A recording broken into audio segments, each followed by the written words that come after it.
हाँ भी future doctors, NEET 2025 exam के लिए आज हम प्रैक्टिकल केमिस्ट्री के 50 मोस्ट इंपोर्टेंट क्वेश्चंस डिस्कस करेंगे और इन क्वेश्चन के थ्रू प्रैक्टिकल केमिस्ट्री का एक एक कॉन्सेप्ट मैं आपको अच्छे से रिवाइज कराऊंगा। साथ में ये भी बताऊंगा कि नीट 2025 एग्जाम में एग्जामिनर आपसे कौन सा क्वेश्चन पूछ सकता है या एग्जाम में आपसे क्या मिस्टेक करवा सकता है। यानी ये जो 50 क्वेश्चंस है इन्हीं में से आपका नीट 2025 एग्जाम में प्रैक्टिकल केमिस्ट्री के क्वेश्चन आने वाले हैं। अब बहुत सारे बच्चों को यह डाउट होता है कि प्रैक्टिकल केमिस्ट्री के कितने क्वेश्चन हमारे एग्जाम में पूछे जाएंगे। देखो, प्रैक्टिकल केमिस्ट्री से अगर हम लास्ट ईयर डिस्कस करें, नीट 2024 में 5 क्वेश्चन आए थे एक पेपर में, तो और जो दूसरा एग्जाम हुआ था री एग्जाम में 6 क्वेश्चन आए थे। तो आप मान के चलो इस बार भी कम से कम 5 क्वेश्चन प्रैक्टिकल केमिस्ट्री से आपसे एग्जाम में पूछे जाएंगे। 5 क्वेश्चन कैसे आ सकते हैं?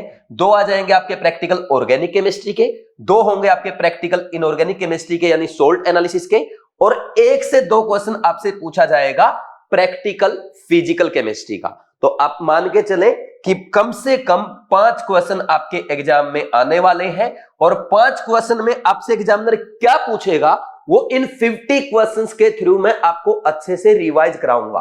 क्योंकि इस प्रैक्टिकल केमिस्ट्री की बुक में जो भी मैंने आपको पढ़ाया है वो सारा आज इन 50 क्वेश्चंस के थ्रू मैं अच्छे से आपको रिवाइज कराने जा रहा हूं। ये प्रैक्टिकल केमिस्ट्री की बुक है, आप सब इसके बारे में जानते हैं। इस प्रैक्टिकल केमिस्ट्री की बुक में मैंने मेरे कोटा क्लासरूम के नोट्स प्रोवाइड कर रखे हैं। हैंड रिटन नोट्स है, कलरफुल नोट्स है, जो भी इंपॉर्टेंट पॉइंट्स है वो अलग से हाईलाइट कर रखा है। और हर लेक्चर के बाद, जैसे फर्स्ट लेक्चर है, फर्स्ट लेक्चर के बाद आपका एक स्कैन कोड है, उस स्कैन कोड को स्कैन करके आप मेरा कोटा क्लासरूम का लेक्चर भी देख सकते हैं। फिर जैसे ही 5 लेक्चर के बाद आपका प्रैक्टिकल ऑर्गेनिक केमिस्ट्री कंप्लीट होता है, फिर इसमें प्रैक्टिकल ऑर्गेनिक केमिस्ट्री के एमसीक्यू दिए हैं प्रैक्टिस के लिए, जिसमें आपके NEET, JEE mains, IIT advance के सारे वो इंपॉर्टेंट क्वेश्चंस है जो नीट एग्जाम में पूछे जा सकते हैं। तो ऐसे आप पहले नोट्स पढ़ेंगे, लेक्चर देखेंगे, फिर क्वेश्चन प्रैक्टिस करेंगे। फिर उसके बाद आपका प्रैक्टिकल इनऑर्गेनिक केमिस्ट्री है और जिसको हम सोल्ट एनालिसिस भी कहते हैं, और लास्ट में प्रैक्टिकल फिजिकल केमिस्ट्री है। और ये बुक आप सबके लिए अमेजन पे अवेलेबल है। काफी बच्चों ने इस बुक को पसंद किया है। आप भी आज ही अमेजन से प्रैक्टिकल केमिस्ट्री की बुक ऑर्डर करें और इस बुक से अच्छे से पढ़ें। इस बुक में जो मैंने लिख के आपको दिया है इससे बाहर क्वेश्चन नहीं आने वाला है। मैं आपको एक बार इसके नोट्स भी दिखा देता हूं, कैसे मैंने नोट्स आपके लिए तैयार किए हैं। जैसे अगर सबसे पहले हम बात करें प्रैक्टिकल ऑर्गेनिक केमिस्ट्री की, देखो इस पेज पे जो भी मैंने व्हाइट से लिखा है वो नॉर्मल नोट्स है, और जहां पे भी येलो पेन चला है वो आपके रिवीजन में काम आएगा। यानी येलो पॉइंट्स जो है वही आपके एग्जाम में क्वेश्चन पूछे जाएंगे। तो ऐसे नोट्स है, ये आपके विद डायग्राम, सारे डायग्राम भी इसमें दे रखे हैं। कोई भी इंपॉर्टेंट पॉइंट एनसीईआरटी का वो अलग से हाईलाइट कर रखा है। जैसे डिस्टिलेशन है, डिस्टिलेशन का प्रिंसिपल क्या है, ये प्रिंसिपल आपको याद होना चाहिए। ये 4 टाइप का डिस्टिलेशन होता है, simple, fractional distillation, under reduce pressure और स्टीम डिस्टिलेशन। इनके एग्जांपल याद होने चाहिए। जो एग्जांपल आपको याद करने वो अलग से येलो से हाईलाइट कर रखा है। तो जब आप इन नोट्स को रिवाइज करेंगे ना, एक बार पढ़ने के बाद रिवाइज करेंगे, काफी जल्दी जल्दी आप कर पाएंगे, क्योंकि इनमें इंपॉर्टेंट पॉइंट्स येलो से हाईलाइटेड है। ठीक, ये आपके एनसीईआरटी के डायग्राम्स आ गए सारे, ये एनसीईआरटी में डायग्राम, ये भी एनसीईआरटी का डायग्राम है। ठीक, तो ये पूरा प्रैक्टिकल केमिस्ट्री हो गया। ऐसे ही इस प्रैक्टिकल ऑर्गेनिक केमिस्ट्री है आपका, है ना, ये क्रोमेटोग्राफी वगैरह आ गया। फिर इसके बाद जो आपका डिटेक्शन ऑफ, ये क्वालिटेटिव एनालिसिस है ऑर्गेनिक कंपाउंड का, और क्वांटिटेटिव एनालिसिस है। पूरे स्टेप बाय स्टेप नोट्स लिख रखे हैं। जो कलर आपको याद करने हैं, कोई पीपीटी इनसोल्यूबल है, सोल्यूबल है, वो याद करनी है, ये नोट पूरा लिख रखा है। इसमें ये पॉइंट इंपॉर्टेंट, इसको अलग से हाईलाइट कर दिया है। तो पूरा डिटेल्ड नोट्स है। अगर आप इसको देखेंगे, पढ़ेंगे, आपको मजा आ जाएगा। और बड़ी बात देखो, जेईई मेंस के सारे क्वेश्चन, ये देखो जेईई मेंस के क्वेश्चन, नीट का क्वेश्चन, ये जेईई मेंस का क्वेश्चन, ये जेईई मेंस के क्वेश्चन आपके सारे हैं। ठीक, ये ऐसे प्रोवाइड करके, ये भी जेईई मेंस के क्वेश्चन है। एक एक क्वेश्चन अच्छे से कवर किया गया है, पूरा डिटेल में कवर किया गया है। अभी आपका क्वांटिटेटिव एनालिसिस स्टार्ट हो जाता है। ठीक, और साथ में देखो एनसीईआरटी की प्रॉब्लम्स भी यहां पे मैंने करवा रखी है। ठीक, पूरा ये देखो, ये आपका जेल्डाल मेथड आ गया, एनसीईआरटी का डायग्राम है। ये क्वेश्चन जेईई मेन 2024 में आया है, मैंने ये लिख रखा है 2025 में आएगा। पहले ही ऑलरेडी लिख के दे रखा कौन सा क्वेश्चन आपके एग्जाम में आ सकता है। तो ऐसे पूरी प्रैक्टिकल केमिस्ट्री आपकी अच्छे से कवर्ड है। अगर आप इसको अच्छे से करके जाएंगे तो आपको कहीं भी दिक्कत नहीं आएगी। मैं आपको थोड़ा सा सोल्ट एनालिसिस के नोट्स और दिखा देता हूं, जो बच्चे इसको बाई करना चाहते हैं वो देख सकते हैं। इसमें अगर बात करें, ये टाइट्रेशन, सोल्ट एनालिसिस, देखो ये, सॉरी, ये तो टाइट्रेशन आ गया। सोल्ट एनालिसिस नहीं, ये प्रैक्टिकल फिजिकल केमिस्ट्री है। ये आपके पूरे नोट्स है प्रैक्टिकल फिजिकल केमिस्ट्री के, एक एक डायग्राम बना रखा अच्छे से। ये देखो ग्राफ बना रखे हैं जो एग्जाम में पूछे जाते हैं, ये सारे जेईई मेंस के क्वेश्चंस करा रखे हैं, ठीक। जेईई मेन के क्वेश्चन कवर्ड है, ठीक। ये इंपॉर्टेंट पॉइंट येलो से हाईलाइट करके ये आपको याद करना है। ये जो व्हाइट से लिखा ना, जस्ट एक बार रीड करना है। इसमें इस साइड में पूरा बस ये वाला पॉइंट आपको एक बार पढ़ना है जो एग्जाम में आ सकता है। जेईई मेंस के क्वेश्चन आ गए, पूरा डिटेल में सब कुछ करा रखा है, ठीक। तो ये हो गया आपका प्रैक्टिकल फिजिकल केमिस्ट्री। और एक बार थोड़ा सा नजर दौड़ा लेते हैं हम क्वालिटेटिव एनालिसिस यानी हमारे सोल्ट एनालिसिस की तरफ।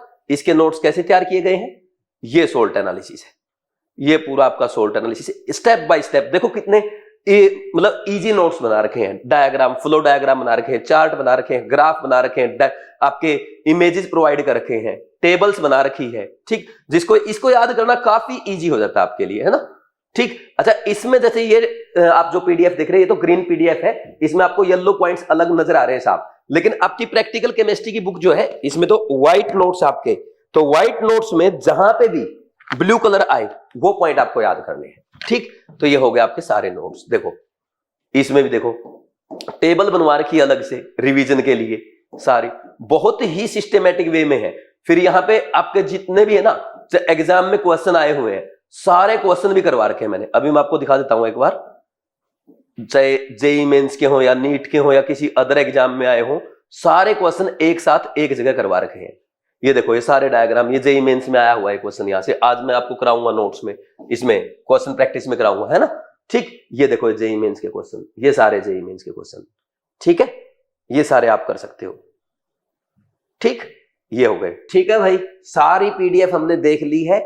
अब देखो जैसा मैंने आपको बताया है, जो भी येलो पॉइंट मैंने लिखे हैं, जो इंपॉर्टेंट पॉइंट है, जो एग्जाम में पूछे जा सकते हैं, जो आपको रिवाइज करने हैं, वो सारे आपको इस बुक में ब्लू पेन से लिखे हुए मिलेंगे। बस ये पॉइंट आपको बार बार अच्छे से रिवाइज करने हैं, इन्हीं में से आपसे एग्जाम में क्वेश्चन पूछा जाएगा।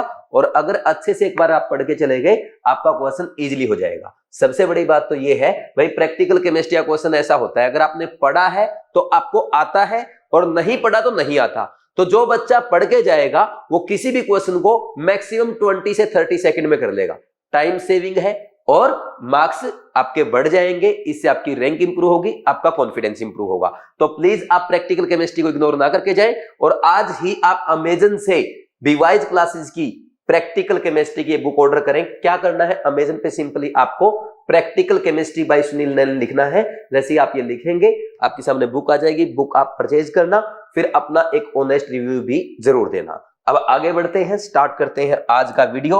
आपको पता है 50 क्वेश्चन कौन से क्वेश्चन है, ये आपके प्रैक्टिकल केमिस्ट्री टेस्ट के 50 क्वेश्चंस है, जो कि केयर टेस्ट सीरीज का आपका लास्ट चैप्टर वाइज टेस्ट है। और जब भी मैं चैप्टर वाइज टेस्ट के वीडियो सॉल्यूशन आपको करवाता हूं, हमेशा उससे पहले इंपॉर्टेंट क्वेश्चन की एक लिस्ट बनाता हूं। तो आज मैंने यहां पे साफ साफ लिखा, सारे के सारे क्वेश्चन 50 के 50 क्वेश्चन रिवीजन के लिए इंपॉर्टेंट है, क्योंकि मैंने प्रैक्टिकल केमिस्ट्री के टेस्ट में हर क्वेश्चन, हर टॉपिक को कवर किया है, ताकि आपका एक एक पॉइंट अच्छे से रिवाइज हो जाए, और जो भी एग्जाम में आपका क्वेश्चन पूछा जाए वो इन 50 क्वेश्चन से ही आए, ठीक। तो एक एक क्वेश्चन आपको अच्छे से करना है। करें फिर स्टार्ट। सबसे पहला क्वेश्चन देखो, जल्दी जल्दी हो जाएंगे क्योंकि थियोरेटिकल है, आसान भी रहता है ना, लेकिन पूरा वीडियो देखना और अच्छे से फॉलो करना, ठीक। अब देखो इसमें क्या है, ये मैच लिस्ट 1 विद लिस्ट 2 दे दिया। मैंने आपको बोला था ना डिस्टिलेशन वाला जो है, डिस्टिलेशन में एग्जामिनर क्या करेगा, आपको भाई 4 एग्जाम्पल दे देगा और पूछ लेगा कि कौन सा मेथड होगा डिस्टिलेशन का। वही क्वेश्चन आपके सामने आ गया। देखो पहला है क्लोरोफॉर्म और एनिलीन, कैसे सेपरेट करते हैं। क्लोरोफॉर्म का जो मेल्टिंग बॉइलिंग पॉइंट होता है वो 334 केल्विन होता है, जबकि एनिलीन का 457 केल्विन होता है। अब इन दोनों के बॉइलिंग पॉइंट में इतना ज्यादा डिफरेंस है, तो आप इनको सिंपल डिस्टिलेशन से सेपरेट कर सकते हैं। तो देखो सिंपल डिस्टिलेशन का लिखा है, ये स्टीम डिस्टिलेशन, ये डिफरेंशियल एक्सट्रैक्शन है, ये डिस्टिलेशन फ्रैक्शनल डिस्टिलेशन। तो इसका आंसर आ जाएगा कौन सा, थर्ड वाला, ए मैच कर गया 3 के साथ। नेक्स्ट देखो सेकंड, C6H14C5H12, ये कौन सा होगा बताओ। ये हेक्सेन है और पेंटेन है। अब इनको कैसे सेपरेट करें, इनके बॉइलिंग पॉइंट में वेरी लेस डिफरेंस होगा, बहुत ही कम डिफरेंस होता है, ठीक। इनका डिफरेंस इन बॉइलिंग पॉइंट क्या है, difference in boiling point very less. और ऐसे केस में क्या करते हैं, फ्रैक्शनल डिस्टिलेशन किया जाता है। क्या किया जाता है, फ्रैक्शनल डिस्टिलेशन, तो ये आ गया आपका फोर्थ।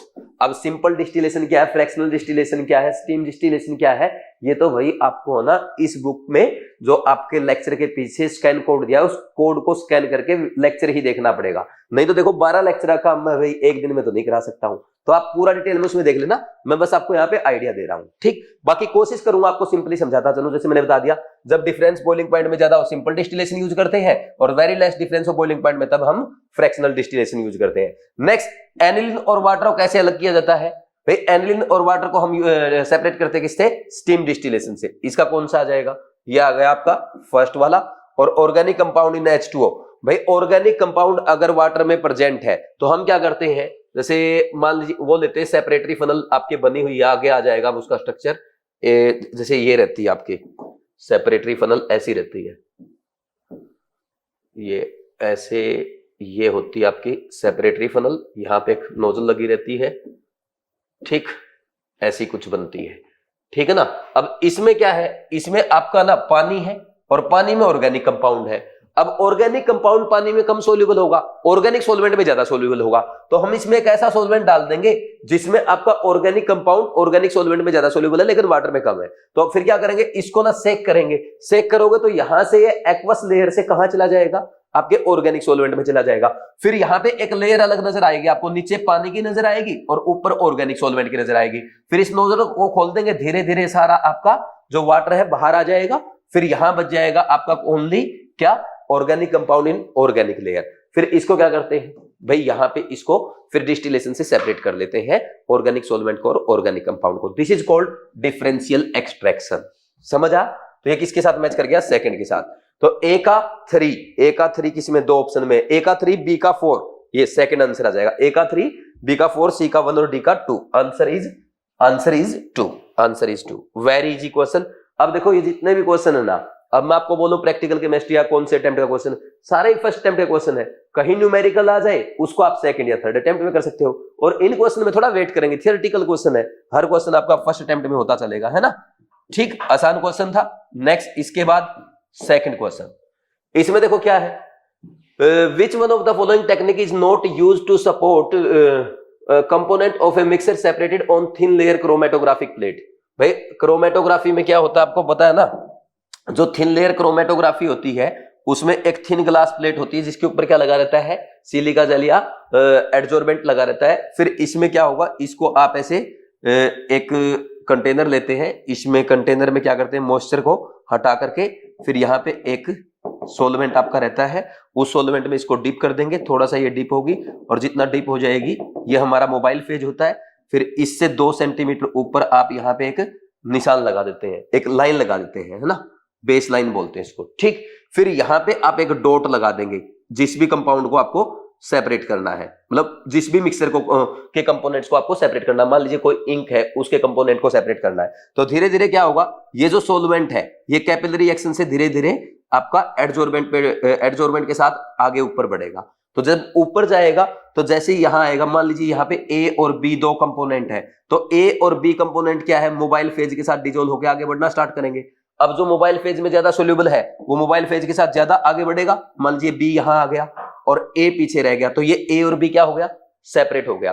तो अब ज्यादा, अब मान लीजिए मोबाइल फेज यहां तक गया आपका, तो अब जो ज्यादा मूव किया है मोबाइल फेज के साथ वो मोबाइल फेज में ज्यादा सोल्यूबल है, और जो कम मूव किया है वो आपका स्टेशनरी फेज में ज्यादा सोल्यूबल है। This is called thin layer chromatography. और इसमें होता ये है, जैसे मान लीजिए हम ए के लिए बात करें, ए ने एक्स डिस्टेंस तय किया, ए कंपोनेंट ने, और जो हमारा सोलवेंट है उसने वाई डिस्टेंस तय किया, तो यहां पे आप रिटार्डेशन फैक्टर भी फाइंड आउट करते हैं जो आगे भी आएगा। रिटार्डेशन फैक्टर क्या होता है, distance travelled by component of the mixer x divide by distance travelled by mobile phase. अब एक बात बताओ, जिसका रिटार्डेशन फैक्टर ज्यादा होगा, जिसका रिटार्डेशन फैक्टर ज्यादा होगा, जैसे ए और बी में किसका ज्यादा, बी का ज्यादा, इसका मतलब मोबाइल फेज के साथ ज्यादा मूव किया, तो क्या होगा, वो component more soluble in mobile phase, more soluble in mobile phase. ठीक, और कभी यहां पे जब भी रिटार्डेशन फैक्टर आप लिखेंगे तो ये एक रेशियो होता है, ये एक रेशियो है, इसकी कोई यूनिट नहीं होती, ये यूनिट लेस होता है। ये क्या है, यूनिट लेस होता है, आगे क्वेश्चन में आएगा, मैं आपको कराऊंगा। ठीक, और हमेशा क्या आएगा, RF लेस देन 1 आएगा। ऐसा तो नहीं है ना कि भाई पानी आपके जो मोबाइल फेज है उससे भी आगे भाग जाएंगे आपके कंपोनेंट। ठीक, तो मोबाइल फेज आगे चलेगा उसके साथ साथ चलते हैं, उसके पीछे मतलब उसके अंदर ही चलते हैं, वो मोबाइल फेज हमेशा आगे रहेगा। ठीक, तो ऐसा नहीं कर सकते कि आप y से बड़ा x कर दो। ठीक, अब समझ में आ गया। हाँ, अब ये ठीक है, यहां पे ये a और b अलग अलग कंपोनेंट आ जाएंगे। अगर नंगी आंखों से दिखे तो साफ अच्छी बात है, अगर नहीं दिखे फिर क्या करते हैं, फिर इसको ना हम या तो यूवी लाइट में रखते हैं या आयोडीन के क्रिस्टल्स में रख देते हैं। फिर यहां पे ब्राउन स्पॉट आपको नजर आते हैं, फिर ऐसे हम डिटेक्ट करते हैं। फिर भी ना दिखे तो स्पेशल स्प्रे रिजेंट भी यूज किए जाते हैं। जैसे अमीनो एसिड के लिए हम क्या करते हैं, निनहाइड्रीन यूज करते हैं, याद कर लेना। अमीनो एसिड के लिए कौन सा स्प्रिंग, अमीनो एसिड के जब आप थिन लेयर क्रोमेटोग्राफी करते हैं तो उसके लिए कौन सा रिजेंट यूज किया जाता है, निनहाइड्रीन। ये याद कर लेना, एक बार जेईई मेंस ने पूछा था, ये एक्स्ट्रा पॉइंट मैंने आपको बता दिया। तो अब देखो, which one of the following technique is not used, पहले ये ध्यान दिया करो क्वेश्चन में, not used to support component of mixer separated on the thin layer chromatographic plate. I2 solid बिल्कुल सही, क्रिस्टल्स यूज करते हैं आयोडीन के, यूवी लाइट भी हम यूज करते हैं। Visualisation agent as a component of the mobile phase, भाई visualisation agent as a component of mobile phase नहीं, मोबाइल फेज में उसको यूज नहीं करते। पहले हम पूरी क्रोमेटोग्राफी करेंगे, फिर उसके ऊपर स्प्रेइंग रिजेंट का स्प्रे करेंगे। ऐसा नहीं कि आप पहले ही मोबाइल फेज में ही ये विजुअलाइजेशन एजेंट डाल दोगे, ऐसा नहीं होता, ये गलत है। पूरा क्रोमेटोग्राफी होने के बाद ही आप उसके ऊपर स्प्रे करते हो। Spraying of an appropriate reagent सही है, तो आंसर क्या आ गया 3, ये यूज नहीं किया जाता। ये भी आपका फर्स्ट अटेम्प्ट का क्वेश्चन था। जिस बच्चे ने पढ़ा है मेरे से या जिस बच्चे ने इस बुक से पढ़ा है, लेक्चर देखा है, उसने 10 सेकंड में इस क्वेश्चन को कर दिया होगा। बाकी फिर भी मैंने देख लो आपको पूरा थिन लेयर क्रोमेटोग्राफी रिवाइज कराने की कोशिश की है। नेक्स्ट, ये इन which of the following is structure of separatory funnel, ये होती है आपकी सेपरेटरी फनल। फर्स्ट आंसर आ जाएगा, जेईई मेंस का क्वेश्चन है, जेईई मेंस में ऑलरेडी आ चुका है ना। नीट में भी आ सकते हैं ऐसे क्वेश्चन, जेईई मेंस में ऐसे डायग्राम वाले क्वेश्चन बहुत पूछे हैं। ये ऐसे सारे क्वेश्चन है ना आपको इस प्रैक्टिकल केमिस्ट्री बुक में मिल जाएंगे। जो भी क्वेश्चन एग्जाम में आता है, आ चुका जेईई मेंस में, वो सारे मिल जाएंगे जो नीट में आ सकते हैं। ठीक, नेक्स्ट, इसका आंसर आ गया 1 और ये हमारा फर्स्ट अटेम्प्ट का क्वेश्चन हो गया। सारे ही फर्स्ट अटेम्प्ट के यार, इनमें क्या है ना। अब मैं अगर कहीं पे फर्स्ट अटेम्प्ट ना लिखूं, समझ जाना भाई फर्स्ट अटेम्प्ट का है, जहां पे लिख दो वो सेकंड अटेम्प्ट का हो जाएगा, थर्ड अटेम्प्ट का अगर कोई होगा। Next question number 4, using column chromatography mixture of 2 components A and B was separated, A eluted first, this indicates B has। इसका मतलब पता है क्या है, A eluted first का मतलब है A removed first, A removed first, पहले कौन निकला, A निकला। कैसे मैं आपको बता देता हूं, थिन लेयर क्रोमेटोग्राफी मैंने आपको पूरा बता दिया है। देखो, आपने ये जो डॉट लगाया था जिस भी इंक का या जो भी मिक्सर ऑफ कंपोनेंट्स का, मान लीजिए इसमें A और B का मिक्सर है, ठीक, तो अब A पहले बाहर निकला, इसका मतलब क्या है, मान लीजिए मोबाइल फेज आपका इस बेस लाइन से यहां तक गया है और इसने टोटल डिस्टेंस ट्रेवल किया है Y। तो अब पता है Y ने क्या किया, जो आपका मोबाइल फेज है उसने इस मिक्सर से A को पहले रिमूव किया। A पहले रिमूव हुआ यानी वो A क्या है, मोबाइल फेज के साथ ट्रेवल कर गया, यानी मोबाइल फेज में ज्यादा सोल्यूबल है, तभी तो A पहले निकला मोबाइल फेज के साथ। अब मान लीजिए A पहुंच गया यहां तक और B बाद में निकला, तो B तो यही रह जाएगा ना भाई। A eluted first, A is removed from mixture first, पहले कौन निकला मिक्सर से, A निकल गया। और अगर A निकला है तो यहां पे ये मान लीजिए आप इसको स्मॉल a बोल दो, this is distance travelled by A, and this is small b बोल दो, डिस्टेंस ट्रेवल्ड बाय B। अब अगर आप बात करें यहां पे retardation factor for A will be equal to small a by y and retardation factor for B will be equal to b upon y। तो ज्यादा कौन है, देखो नीचे बेस तो दोनों का सेम है, डिनोमिनेटर तो क्या y। अब यहां पे a की वैल्यू ज्यादा है b की, तो a का डिस्टेंस ज्यादा है तो रिटार्डेशन फैक्टर a का ज्यादा होगा। तो जो पहले रिमूव हुआ उसका रिटार्डेशन फैक्टर ज्यादा रहेगा, यानी उसका मोबाइल फेज में सोल्यूबिलिटी ज्यादा है। ए की मोबाइल फेज में सोल्यूबिलिटी ज्यादा है तो ए का सॉलिड फेज में, स्टेशनरी फेज में एडजॉर्प्शन क्या है, कम है। तो हम बोल सकते हैं भाई यहां पे ए की अगर बात करोगे हाई रिटार्डेशन फैक्टर है, ठीक, और more soluble in mobile phase, ठीक। नेक्स्ट बी का क्या है, बी का यहां पे आप क्या बोलेंगे, रिटार्डेशन फैक्टर हाई लो है, लो रिटार्डेशन फैक्टर है। अगर ऐसा है तो क्या होगा, more soluble in stationary phase, और जो स्टेशनरी फेज में ज्यादा सोल्यूबल होता है उसका स्ट्रॉन्गर एडजॉर्प्शन होता है। क्या होगा? Stronger adsorption. एडजॉर्प्शन क्या है इसका? स्ट्रॉन्ग है, ज्यादा एडजॉर्प्शन है इसका, है ना। कर लेंगे भाई ऐसे, ठीक। तो अब आंसर देखो कौन सा आ गया, किसके बारे में बोलना है? दिस इंडिकेट्स बी हैज, ये भी पढ़ लेना, कहीं ए के चक्कर में पड़े रहो वहां से। इसने बी के बारे में पूछा है, हाई रिटार्डेशन फैक्टर नहीं, लो रिटार्डेशन फैक्टर, स्ट्रॉन्गर एडजॉर्प्शन, बिल्कुल सही है। आंसर क्या आ जाएगा? 2 आ जाएगा। ये आपका फर्स्ट या सेकंड अटेम्प्ट का क्वेश्चन था, अच्छा क्वेश्चन था, आप इसको जरूर रिवाइज करके जाएं। जेईई मेंस 2024 का क्वेश्चन है, ठीक। कर लेंगे भाई। नेक्स्ट, इसके बाद किसी कुछ नोट करना तो कर सकते हो, नहीं तो आपको पूरी पीडीएफ तो मिलती है यार टेस्ट सीरीज में, है ना। नेक्स्ट देखो, question number 5, phenol on reaction with dilute nitric acid gives 2 product, which method will be the most effective for large scale separation. देखो, फिनॉल की रिएक्शन आपने किसके साथ कराई? डाइल्यूट HNO3 के साथ। तो इसमें क्या होता है? नाइट्रेशन होगा फिनॉल का, और जब फिनॉल का नाइट्रेशन होता है ऑर्थो और पैरा प्रोडक्ट बनेंगे, यानी ऑर्थो नाइट्रोफिनॉल बनेगा प्लस पैरा नाइट्रोफिनॉल। अब इन दोनों को कैसे सेपरेट करते हैं? ये तो हम ऑर्गेनिक केमिस्ट्री में पढ़ते हैं। They are separated by steam distillation. ये आपने पढ़ा भी होगा, है ना। इनको स्टीम डिस्टिलेशन से सेपरेट किया जाता है, और ये आपके प्रैक्टिकल केमिस्ट्री की बुक में भी लिखा है, ठीक, वहां से भी पढ़ सकते हैं। आंसर इज, अच्छा ये फ्रैक्शनल क्रिस्टलाइजेशन है, ये है स्टीम डिस्टिलेशन। Answer is 3। कर लेंगे या नहीं कर लेंगे? ठीक, ये भी आपका फर्स्ट अटेम्प्ट का ही क्वेश्चन था, लेकिन अच्छा क्वेश्चन, नीट में आ सकता है। देखो, अब मैं इस पे लिखूं नीट 2025 के लिए इंपॉर्टेंट है, ठीक।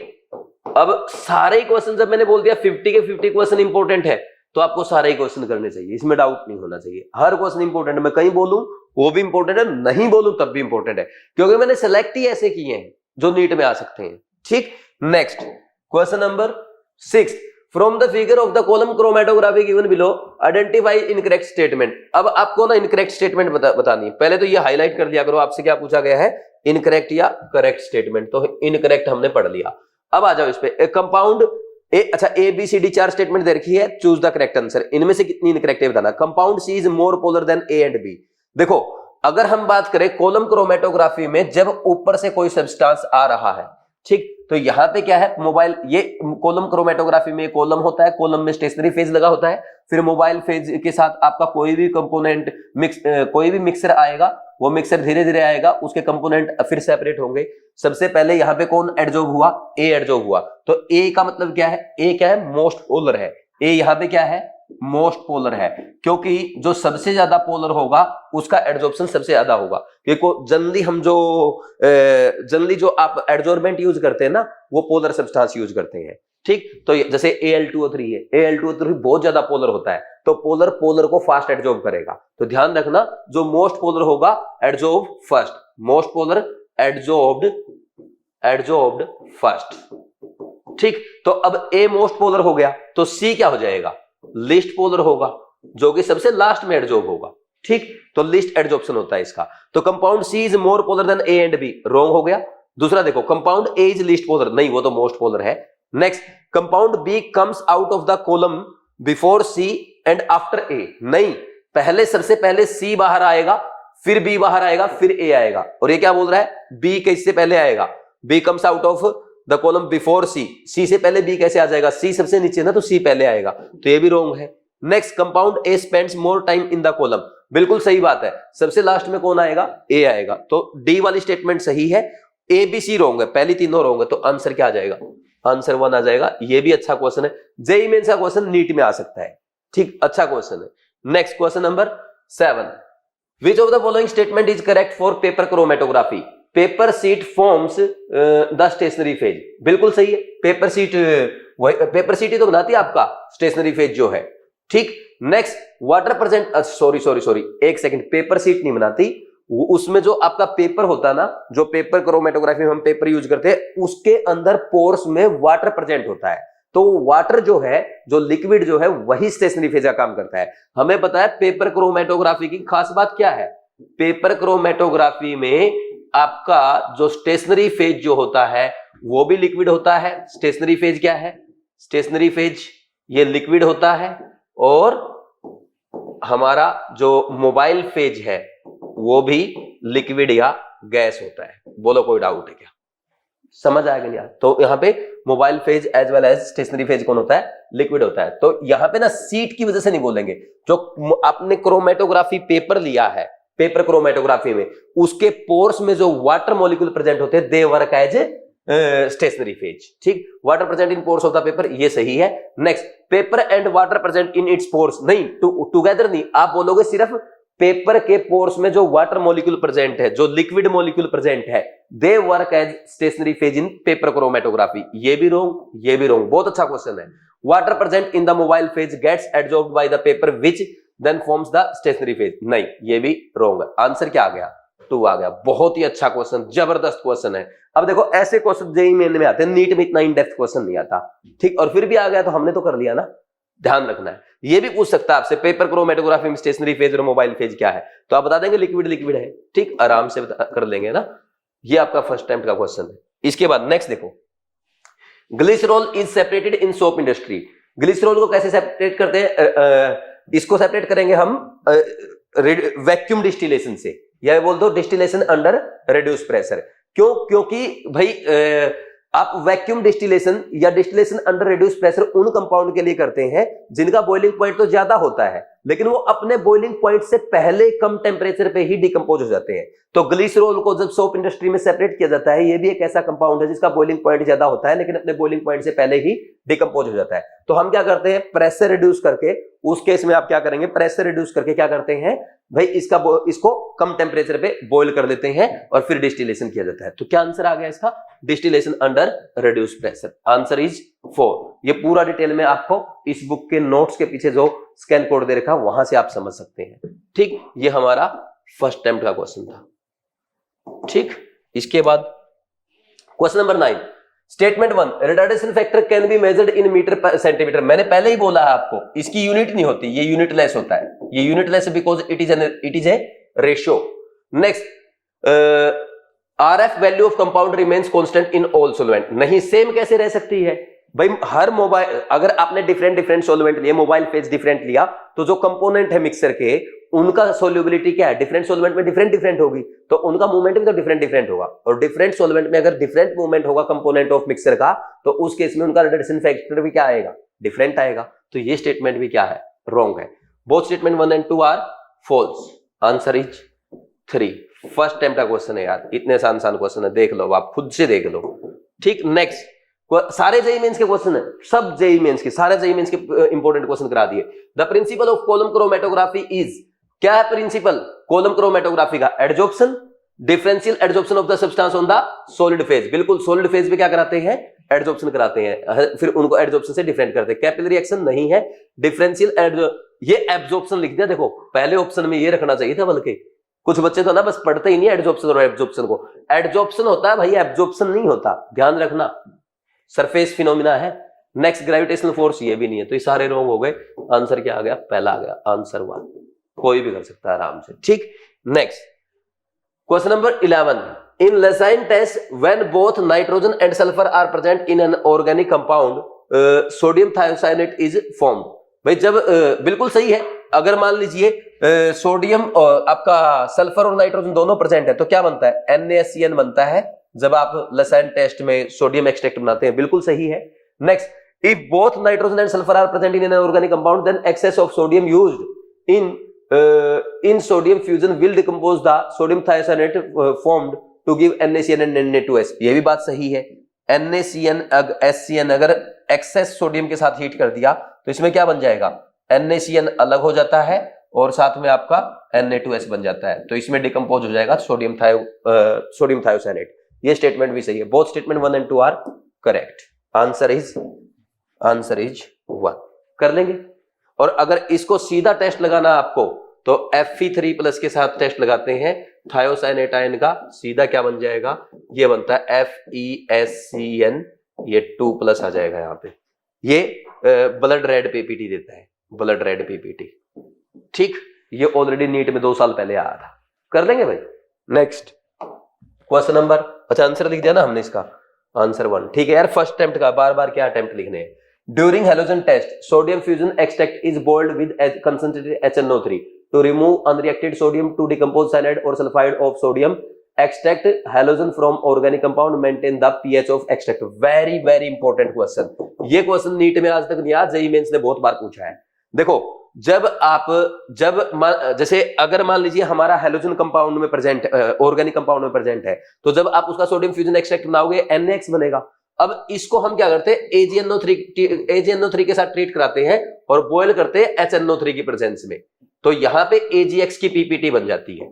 ठीक, बनेगी पीपीटी AgX की, लेकिन HNO3 का क्या काम है, बाई चांस इसमें अगर मान लीजिए आपका नाइट्रोजन और थोड़ा बहुत सल्फर भी है, तो साथ में NaCN एंड Na2S बना होगा, और ये बना होगा तो ये इस टेस्ट को डिस्टर्ब करता है, AgNO3 के साथ पीपीटी नहीं बनने देता सही से। तो इस डिस्टर्बेंस को खत्म करने के लिए आप HNO3 के साथ बॉयल करते हो। सर HNO3 क्या करेगा भाई, HNO3 क्या करता है, यहां पे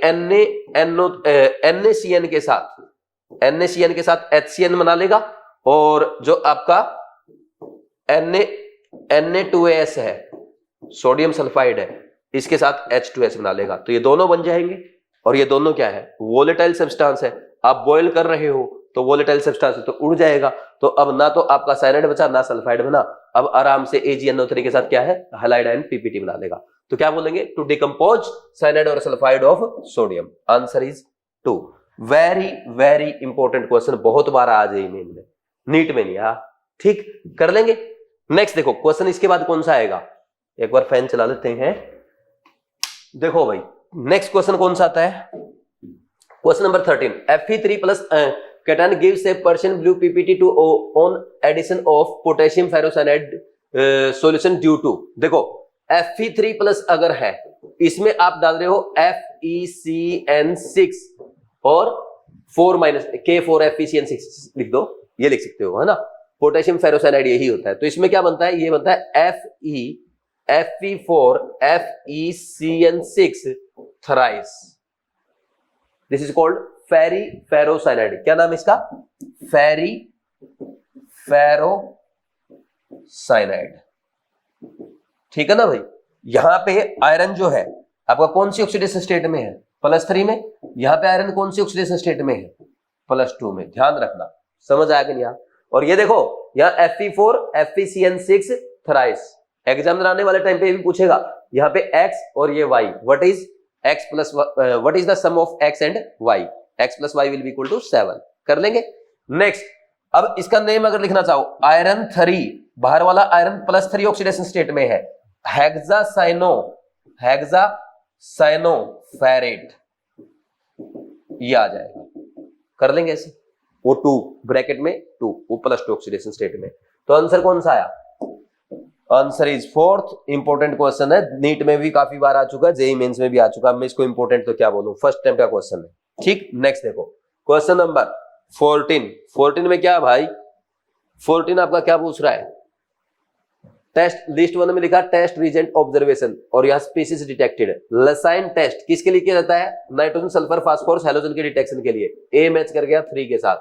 नेक्स्ट देखो कॉपर 2 ऑक्साइड, ये CuO किसके लिए यूज करते हैं, CuO ना कार्बन को ऑक्सीडाइज कर देता है CO2 में, है ना, CO2 में ऑक्सीडाइज कर देता है। ठीक, और अगर यहाँ पे हाइड्रोजन प्रेजेंट है आपके ऑर्गेनिक कंपाउंड में, इसको वाटर में ऑक्सीडाइज कर देता है। ठीक, तो यहाँ पे किसके, कार्बन और हाइड्रोजन के डिटेक्शन के लिए, कार्बन एंड हाइड्रोजन के क्वांटिटेटिव एनालिसिस के लिए। तो ये फर्स्ट के साथ मैच कर गया। Silver nitrate is use for halogen specifically, किसके लिए, हैलोजन के लिए। The sodium fusion extract gives black PPT with acetic acid and lead acetate. इसका मतलब उसमें क्या था, सल्फाइड आयन था, Na2S था। ये क्या करेगा, Pb2+ आयन, लेड एसीटेट से Pb2+ आयन के साथ लेड सल्फाइड की ब्लैक पीपीटी बना लेगा। तो इसका मतलब सल्फर का डिटेक्शन करता है। ठीक, आंसर बताओ कौन सा, A का 3, B का 1, C का 4, D का 2। Answer is 1। इजी क्वेश्चन है, फर्स्ट अटेम्प्ट का क्वेश्चन है, इसमें कोई ज्यादा टफ होने वाली बात नहीं है। ये भी नीट के मतलब नीट 2025 के लिए इंपोर्टेंट बोल सकते हो। ऐसे इतना आसान मैच द कॉलम नीट में भी आ सकता है। ठीक, next question number 15। Nitrogen can be estimated by Kjeldahl method for nitrogen for which of the following compound. देखो nitrogen can't be estimated by Kjeldahl method. Kjeldahl method in पहला nitro compound, दूसरा azo compound, तीसरा nitrogen present in ring. क्यों? क्योंकि इनका nitrogen है ना, ये बाहर NH4 2 SO4 नहीं बना सकता, NH4 2 SO4 नहीं बनता, इसलिए अभी मैं आपको दिखा भी दूंगा पूरा जेल्डाल मेथड क्या है। ठीक, तो आंसर क्या आ जाएगा? इनमें से नाइट्रोबेंजीन, ये एजो हो गया, ये आपका पेरिडिन हो गया, रिंग में आ गया, तो ओनली इसके लिए जेल्डाल मेथड यूज किया जा सकता है। Answer is 4। ऐसे क्वेश्चन भी नीट में बहुत बार आ चुके हैं, आसान क्वेश्चन है, फर्स्ट टाइम का क्वेश्चन है, कर लेंगे ना भाई। ठीक, ऐसा हो गया। अब अगर आप इसको देखना चाहें एक बार, ये रहा हमारा प्रैक्टिकल ऑर्गेनिक केमिस्ट्री, और प्रैक्टिकल ऑर्गेनिक केमिस्ट्री में सीधा अगर हम जेल्डाल मेथड पे आएंगे, वो आपको लास्ट में मिलेगा, बिल्कुल थोड़ा सा नीचे आना पड़ेगा।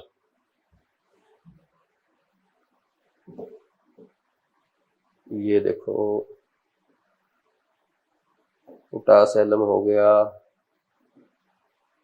ये ज्यादा आगे चला गया, इससे थोड़ा पीछे। ये रहा, यही क्वेश्चन कराया मैंने आप, मतलब इसी टाइप का क्वेश्चन हो गया आपका ना।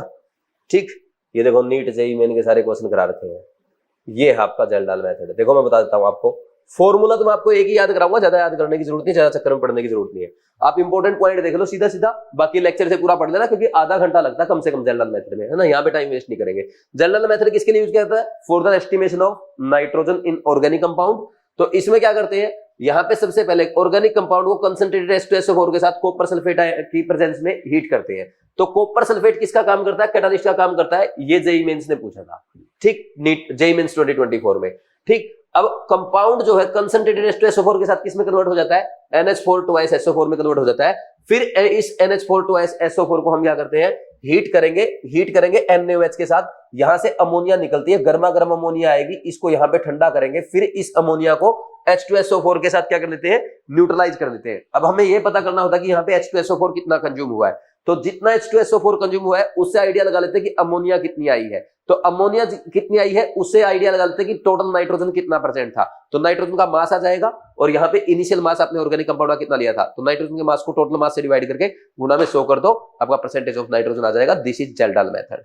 लेकिन ये इतना आसान नहीं है जितना आसानी से मैंने बोल दिया। ठीक, इसका एक फॉर्मूला है, ऐसे याद कर देना, percentage of nitrogen is equal to, ये एनसीईआरटी का फॉर्मूला है, इससे काम नहीं चलेगा, इससे मिस्टेक हो सकता है। आप ये याद करो, percent of nitrogen equal to 1.4 into normality of acid in divide by mass of organic compound गुना में कैपिटल वी है total volume of H2SO4 use, excess में ली जाती है वहां पे volume of H2SO4, minus V1 by n factor of acid. यहाँ पे V1 बाई एन फैक्टर क्या है भाई? जो एसिड आपने यूज किया है वहां पे उसका एन फैक्टर, और V1 is volume of base, जो एक्सेस H2SO4 है। यहाँ पे मैंने तो बोल दिया कि कितना खर्च हुआ वो पता करेंगे, लेकिन एक्सेस में जो बचता है उसको NaOH के द्वारा न्यूट्रलाइज किया जाता है। तो वॉल्यूम ऑफ NaOH कितनी यूज हुई? V1 divide by n factor, यानी ये ओवरऑल क्या है? Volume of acid use to neutralise ammonia.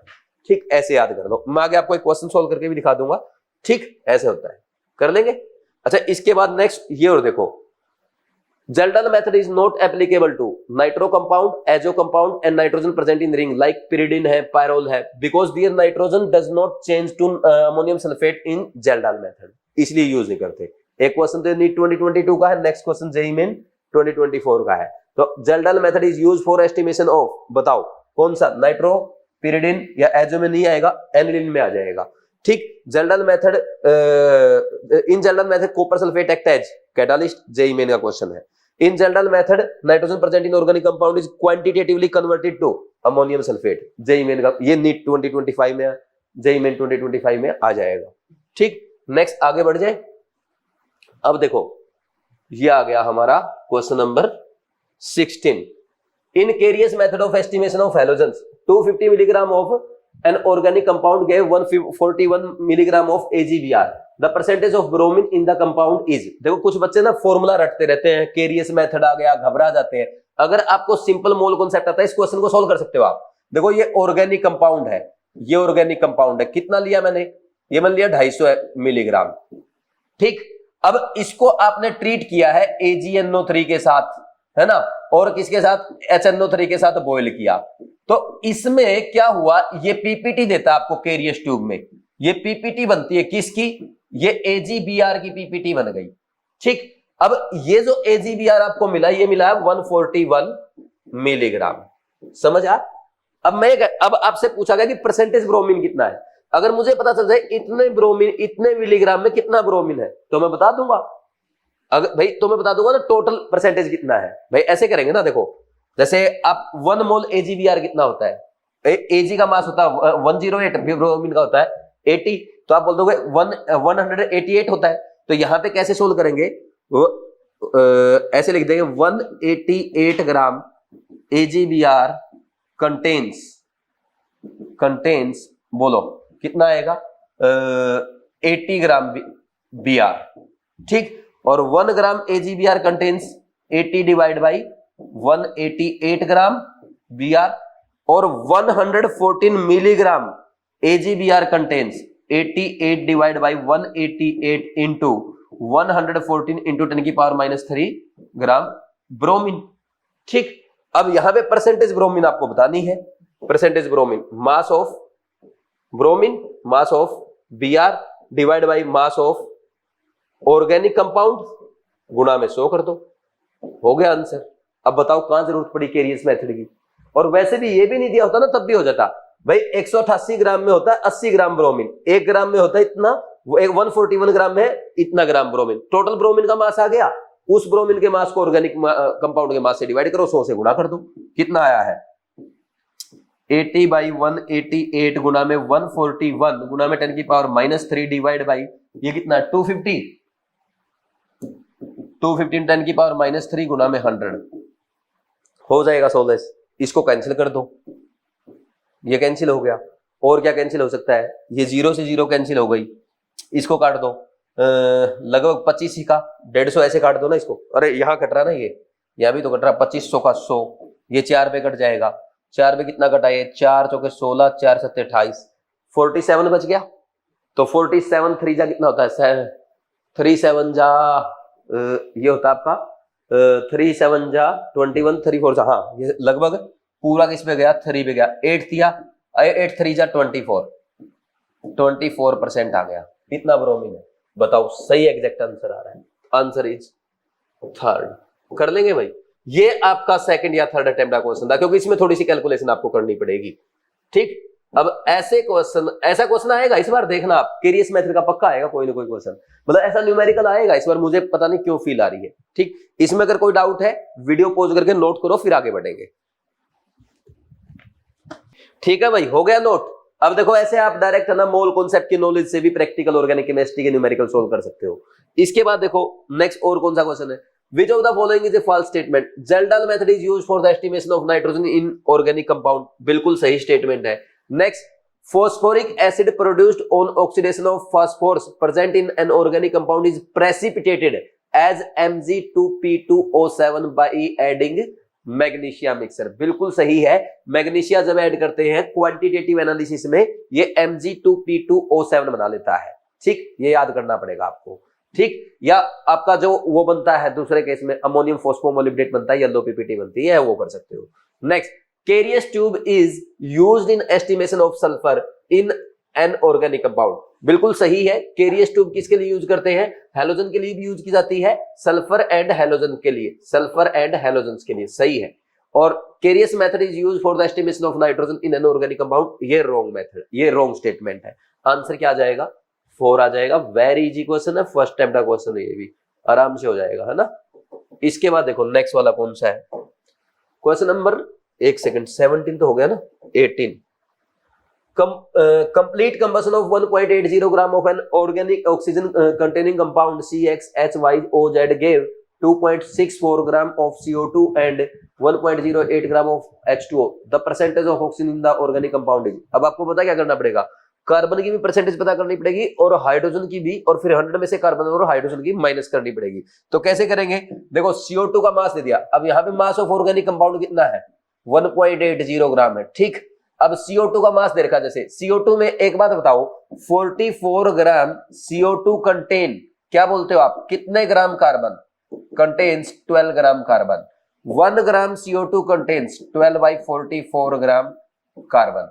फिर लिखेंगे कितना है 2.64 ग्राम, CO2 contains 12/44 multiply by 2.64 gram carbon हो जाएगा। कार्बन का मास आ गया, परसेंटेज फाइंड आउट कर लो, percentage of carbon, mass of carbon गुना में mass of carbon divide by organic compound का मास मल्टीप्लाई बाई 100 आ जाएगा आंसर। ऐसे कर सकते हैं नहीं कर सकते? अब इसको सोल्व कैसे करेंगे देखना कितने पे जाएगा। ये किस पे जा रहा है, कैंसिल हो रहा है क्या कोई?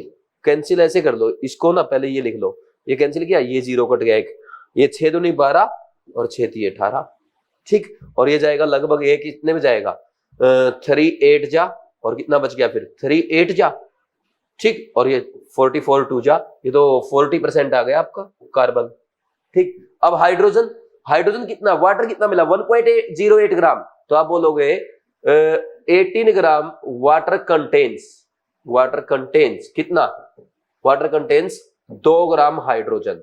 1 ग्राम में कितना होगा 2/18 ग्राम हाइड्रोजन, और 1.08 ग्राम में कितना होगा 2/18 गुना में 1.08 ग्राम ऑफ हाइड्रोजन। अब इसने टोटल कितना रखा है, अब परसेंटेज ऑफ हाइड्रोजन कितना आ गया, मास ऑफ हाइड्रोजन और divide by mass of organic compound 180 गुना में 100, तो ये पॉइंट से पॉइंट कैंसिल हो जाएगा, ठीक।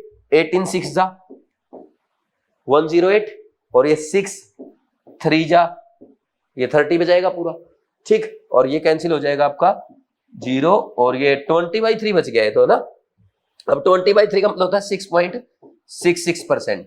अब परसेंटेज ऑक्सीजन कितना है, 100 में से 40 तो कार्बन माइनस कर दो और 6.66% ये कर दो, यानी 46.66% माइनस कर दो, तो बच जाएगा 53 पॉइंट समथिंग, 53.33% मान के चलो। कौन सा आंसर आ रहा है, आंसर इज 2, ठीक, आंसर इज 2। अब इसका आंसर 2 आ गया, लेकिन ये आपका फिर सेकंड या थर्ड अटेम्प्ट में चला जाएगा, क्योंकि न्यूमेरिकल थोड़ा सा लेंथी हो गया है, समझ रहे हैं ना आप इस बात को, ठीक।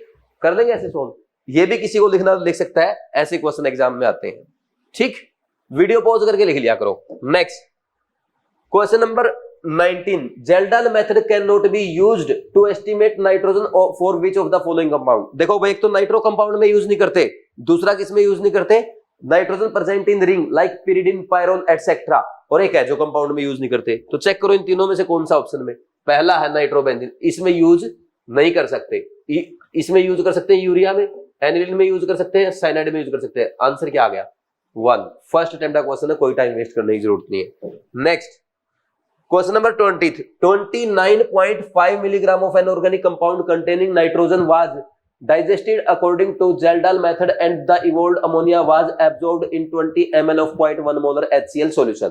पहले तो मास लिख लो कितना दे रखा है, 29.5 मिलीग्राम दे दिया, और वो अमोनिया जो रिलीज हुई है वो इतने HCl में एब्जॉर्ब की गई है, ठीक। The excess of acid required 15 ml of 0.1 molar NaOH solution for the complete neutralization। The percentage of nitrogen in the compound is, देखो जो बच्चा फॉर्मूला एनसीईआरटी वाला रट के गया होगा उसने पक्का इस क्वेश्चन को गलत किया होगा, लेकिन जिस बच्चे ने बीवाइज वाला फॉर्मूला रटा होगा, जो मैंने आपको इस बुक में लिखवा रखा है, जो आपके लिए अमेज़न पे अवेलेबल है, इस बुक वाला जो फॉर्मूला है वो क्या है, percentage nitrogen is equal to 1.4 into normality divide by mass of organic compound गुना में total volume of acid minus V1 is volume of base divide by n factor of acid. ये है कि नहीं है, ये फॉर्मूला लगाओ। अब आप कितना आएगा देखो 1.4 इंटू इसकी नॉर्मलिटी कितनी आ जाएगी, नॉर्मलिटी आ जाएगी HCl की, normality equal to 0.1 molar into 1, तो 0.1 नॉर्मल आ गई, तो 0.1 यहां पे पुट करो, डिवाइड बाई मास कितना है 29.5 इंटू 10⁻³ ठीक। और यहां कितना आएगा, वॉल्यूम कितनी है 20 ml, 20 minus 15 ml NaOH use हुआ डिवाइड बाई 1, ये आ गया आंसर आपका। सोल्व कर लो, सोल्व करोगे इसको तो ये हो जाएगा आपका, ये 10⁻³ ऊपर गया, 14 इंटू में 10 हो जाएगा, है ना, ठीक। और डिवाइड बाई 29.5 रह जाएगा और गुणा में 5 पे कैंसिल करो, ये 5 5 जा और बच गया 5.9 है ना, अप्रोक्स इतना आ गया। और इसको लिख सकते हो आप 14 एक सेकेंड, तो सही है ना, ये आ गया हमारा है ना 1400 लिख लो डिवाइड बाय 59, यानी अप्रोक्स 1400/60 लिख दो यार, सिंपल सी बात है। ठीक, 1400/60 इतना परसेंट आ गया, जीरो काट दो, 6 दूनी 12 बच गया कितना, 6 18 और फिर 6 18 23.33% बच जाएगा, 23.7% ये आ रहा। Answer is fourth. कर देंगे ना, ऐसे सोल्व करना है। ये फॉर्मूला याद करो अगर आपको फॉर्मूला भी याद करना है तो।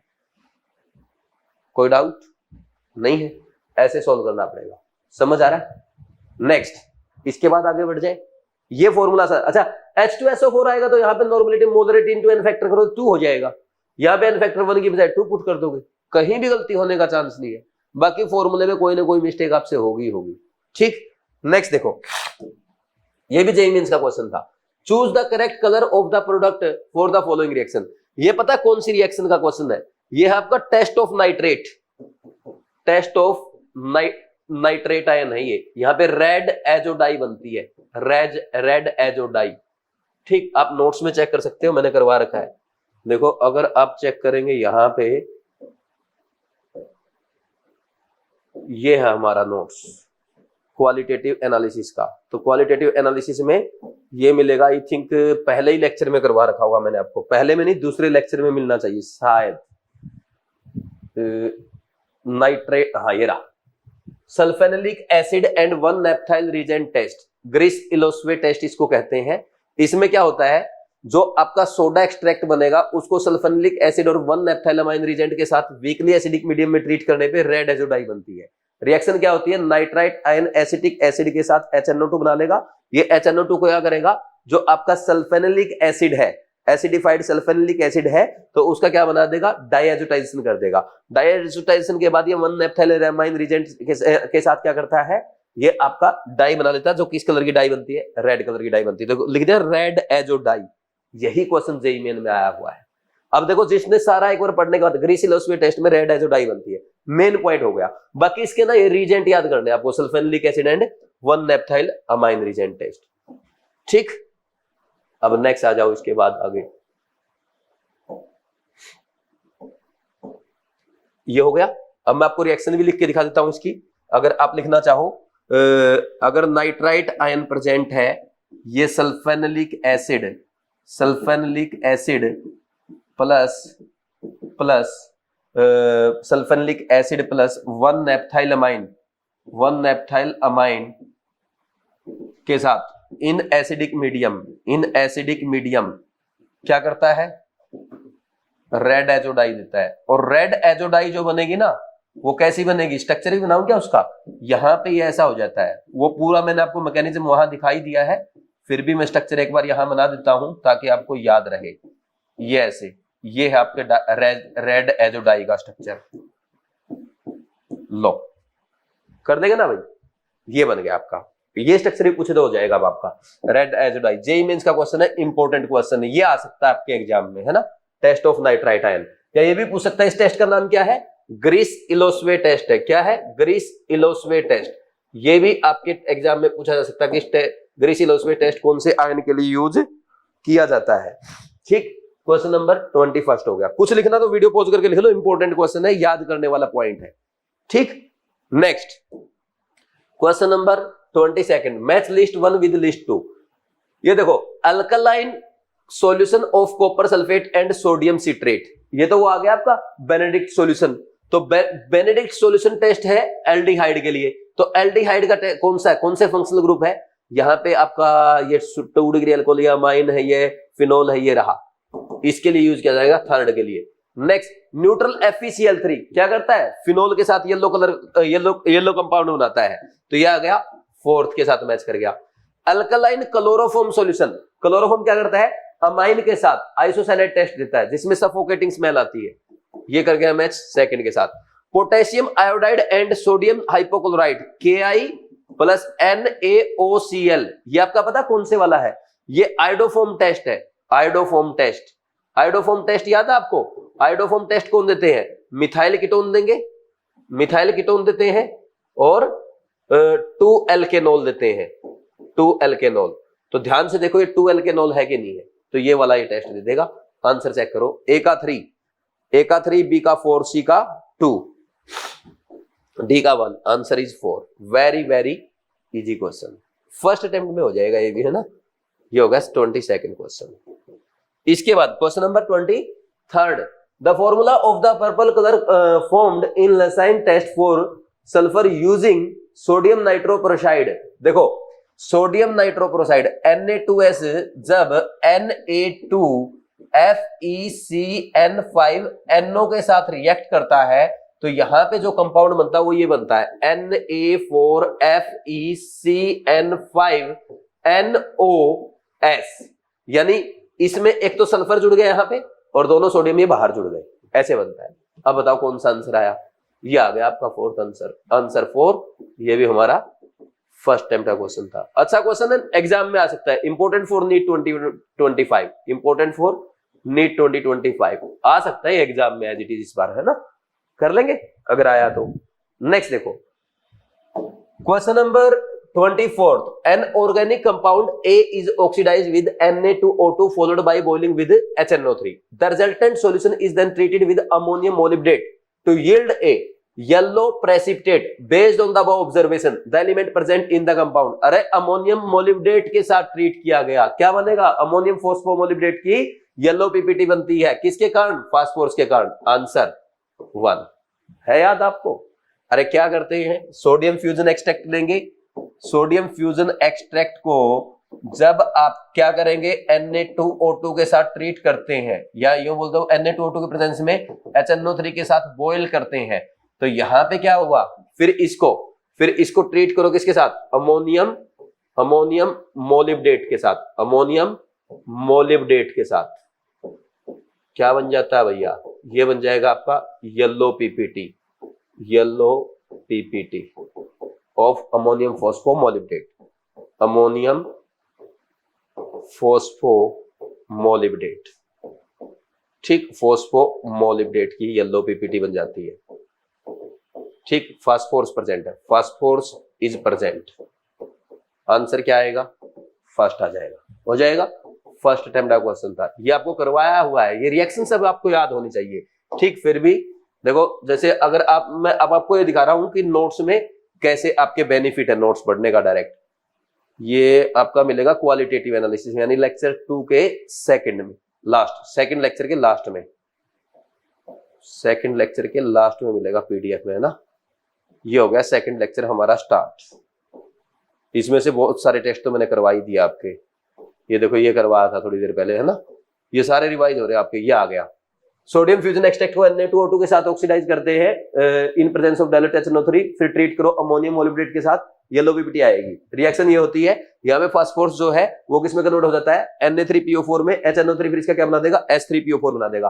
फिर ये H3PO4 क्या करता है, अमोनियम मोलिब्डेट के साथ रिएक्शन करता है इन प्रेजेंस ऑफ HNO3, तो अमोनियम फोस्फोमोलिब्डेट बन जाता है। रिएक्शन देख लो, फॉर्मूला देख लो, इंपॉर्टेंट है, ये फॉर्मूला पूछा जा सकता है आपसे, कर देंगे भाई ऐसे, ठीक, याद होना चाहिए ये फॉर्मूला आपको, ठीक। यार लिख के दिखाऊं, अगर लिखना चाहो तो लिख सकते हो, ये भी टाइम लग जाता है यार, लिख तो देंगे ना, ठीक। वैसे आपके पास सारे पीडीएफ नोट्स तो है ही। क्या बोला था मैंने, सबसे पहले तो ये सोडियम फ्यूजन एक्सट्रैक्ट अब लिखना पड़ेगा ना ऐसे, ये सोडियम फ्यूजन एक्सट्रैक्ट है, क्या करता है ये Na2O2 HNO3 के साथ ये बनाएगा क्या, यहां पे क्या बना लेता है Na3PO4, Na3PO4 नहीं, सीधा अब आप यहां ये दिखा दो, ये HNO3 के प्रेजेंस में क्या बन जाएगा, H3PO4 बन जाएगा, ठीक है ना। ये ऑक्सीडाइजिंग एजेंट का काम कर रहा है। अब H3PO4 क्या करेगा, अमोनियम मोलिब्डेट के साथ रिएक्शन करता है इन प्रेजेंस ऑफ HNO3, क्या बनेगा, अमोनियम फोस्फोमोलिब्डेट बनेगा। पहले तो NH4 थ्राइस PO4.12MO3 प्लस और क्या बनता है, NH4NO3 बनेंगे और साथ में वाटर वगैरह बनता है। रिएक्शन बैलेंस अगर करनी है, यहाँ पे आप क्या लेंगे, ये आपके थे 12 और ये थे शायद 24, है ना। अब बैलेंस करो, 12 दूनी 24, यहाँ कितने बच जाएगा ये कितना बचा 3 और यहाँ बनेगा 21। ठीक है भाई, अब वाटर मॉलिक्यूल देख लेना यार कितने आएंगे। 21 तो HNO3 हो गए, उधर NH4NO3 और क्या बनेगा, और बन जाएगा, बस यही बनेंगे ना, बस। ठीक, ऐसे सॉल्व करते हैं। बैलेंसिंग उसमें देख लेना, एक बार दोबारा देख लो PDF में बैलेंसिंग एग्जैक्ट नहीं तो टाइम लगेगा यार। सही तो बैलेंस किया, 12 वाटर मॉलिक्यूल, अच्छा 21 HNO3 थे इसलिए बैलेंस नहीं हो रहा, यहाँ पे 21 थे मैंने 24 लिख दिए, अब हो जाएगा बैलेंस।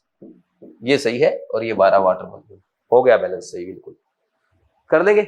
नेक्स्ट देखो, इसके कारण येलो PPT बनी है ना, याद कर लेना, और ये सारे हाईलाइट करके दे रखे आपके नोट्स में ना। Next question number 25, statement 1, methyl orange is a weak acid. गलत है भैया, फिनोप्थलीन होता है वीक एसिड। क्या है ये वीक बेस है, अरे बेसिक इंडिकेटर नहीं है क्या। Next, the benzoate form of methyl orange is more intense deeply coloured then क्यूनोइड form. देखो मिथाइल ऑरेंज जो है, ये मिथाइल ऑरेंज है आपका, इसका स्ट्रक्चर बना लोगे ऐसे, ये आपका स्ट्रक्चर बनता है ऐसे, ये SO3 माइनस, यहाँ N डबल बॉन्ड N, ये बनेगा ऐसे, यहाँ पे ये आएगा ऐसे, ये NCH3। ठीक, अब यहाँ पे क्या बोल रहा है ये, अगर किस में बोल रहा है, form more intense colour than benzenoid form of, ये तो बेंजोइड फॉर्म है इसकी। अब इसकी क्यूनोइड फॉर्म क्या बनेगी, क्यूनोइड फॉर्म पता क्या बनती है, यहाँ पे ये ऐसे बनेगा, ये यहाँ आएगा, ये बॉन्ड यहाँ आ जाएगा, ये बॉन्ड यहाँ आ जाएगा, ये बॉन्ड यहाँ चला जाता है, तो ऐसे दिखाते हो आप इसकी क्यूनोइड फॉर्म को। यहाँ तो कुछ छेड़ने की जरूरत है नहीं, और यहाँ आ जाएगा ये NH, ये, और यहाँ पे बनेगी क्यूनोइड फॉर्म ऐसे, थोड़ा छोटा करना पड़ेगा, और ये ऐसे CH3, ये होता है मिथाइल ऑरेंज का स्ट्रक्चर। ये इसकी बेंजोइड फॉर्म है, ठीक, और ये इसका क्यूनोइड फॉर्म है। अब इनके कलर याद होने चाहिए, एक और प्रैक्टिकल केमिस्ट्री बुक से देखो, ठीक, कलर कौन सा है, प्रैक्टिकल केमिस्ट्री वाले में मिलेगा टाइट्रेशन में पहले ही पेज पे, ये देखो यहाँ पे ये बनाया मैंने आपको, बेंजोइड फॉर्म येलो होती है और क्यूनोइड फॉर्म आपकी ऑरेंज होती है। ये येलो, वो कैसी है, ऑरेंज। एसिडिक मीडियम में कैसा हो जाता है, ये एसिडिक मीडियम में हो जाता है ऑरेंज। ठीक, यहां पे ये ऑरेंज होता है इसका, है ना, ऑरेंज इन एसिडिक मीडियम। और यहां पे कैसा लिखेंगे, yellow in neutral medium, neutral और बेसिक मीडियम। ठीक है भाई, अब बताओ, the benzoate form of methyl orange is more intense और डीपली कलर्ड देन क्यूनोइड फॉर्म। भाई येलो ज्यादा डेंस है या ऑरेंज, अरे येलो से ज्यादा तो डेंस कौन होता है, ऑरेंज होता है, तो येलो ज्यादा डेंस नहीं है, तो ये रॉन्ग स्टेटमेंट हो जाएगी। तो दोनों रॉन्ग स्टेटमेंट, इसमें क्या आएगा, both statement 1 and 2 are incorrect. कहां लिखा है, आंसर इज 1। ठीक, येलो तो लाइट कलर है ना भाई, येलो लाइट कलर में काउंट होगा, आंसर इज 1। फर्स्ट अटेम्प्ट का क्वेश्चन है, फर्स्ट या सेकंड अटेम्प्ट का। अब देख लो, मैंने आपको है ना जो आपके इंडिकेटर होते हैं उसके स्ट्रक्चर पे भी क्वेश्चन पूछ लिया, इससे टफ क्वेश्चन नहीं आ सकता, जेईई मेन का क्वेश्चन है। मैं बोल तो रहा हूं आपको, ये 50 क्वेश्चन है, ये 50 क्वेश्चन ढंग से रिवाइज कर जाओ, एक भी क्वेश्चन बाहर नहीं आएगा। इसको लिख लो जल्दी से, फिर आगे बढ़ेंगे। स्ट्रक्चर बना लेना एक बार, है ना, और बाकी फिनोप्थलीन का स्ट्रक्चर कैसे बनाना है वो इस बुक से बनाना है आप, है ना, मैंने इसीलिए दिखाया आपको। देखो अभी दिखा रहा था ना कि यहाँ पे स्ट्रक्चर सारे बनवा रखे हैं। ये फिनोप्थलीन आपका, ये फिनोप्थलीन होता है, फिनोप्थलीन का ये क्या है, बेंजोइड फॉर्म है, ये क्विनोइड फॉर्म है, और क्विनोइड फॉर्म इसकी ऐसे रेजोनेंस करती है।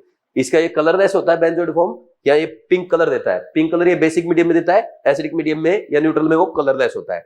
और वही मिथाइल ऑरेंज क्या है, बेंजोइड फॉर्म येलो है बेसिक या न्यूट्रल मीडियम में, जबकि एसिडिक मीडियम में ऑरेंज कलर देता है, ये क्विनोइड फॉर्म है इसकी। ठीक, कर लेंगे ना भाई।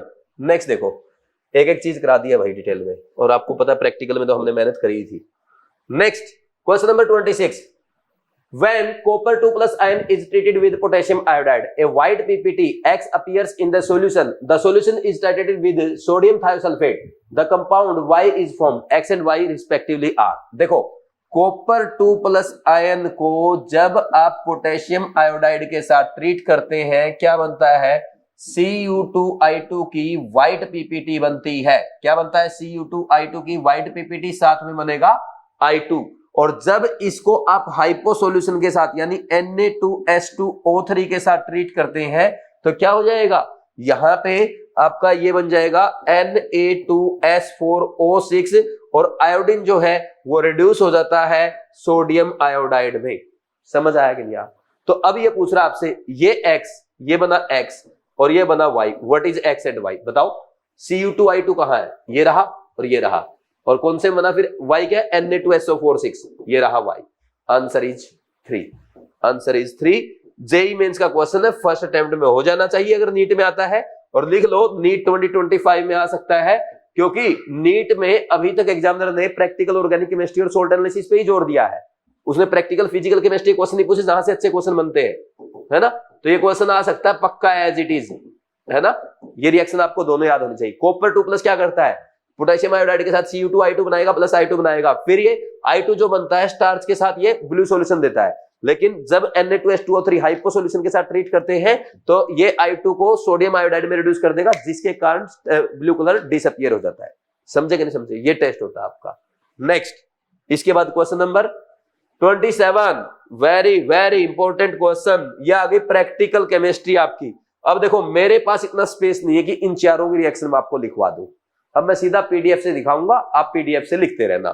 ठीक. एक तो MgNH4PO4, ये वैसे है ना, ये व्हाइट होता है, मैं बता देता हूं आपको. ये येलो होता है, ठीक, और ये ब्राउन पीपीटी बनाता है, और इसका तो आपको पता है ब्लू. आंसर तो आपका यहीं से आ जाएगा. बताओ कौन सा आया?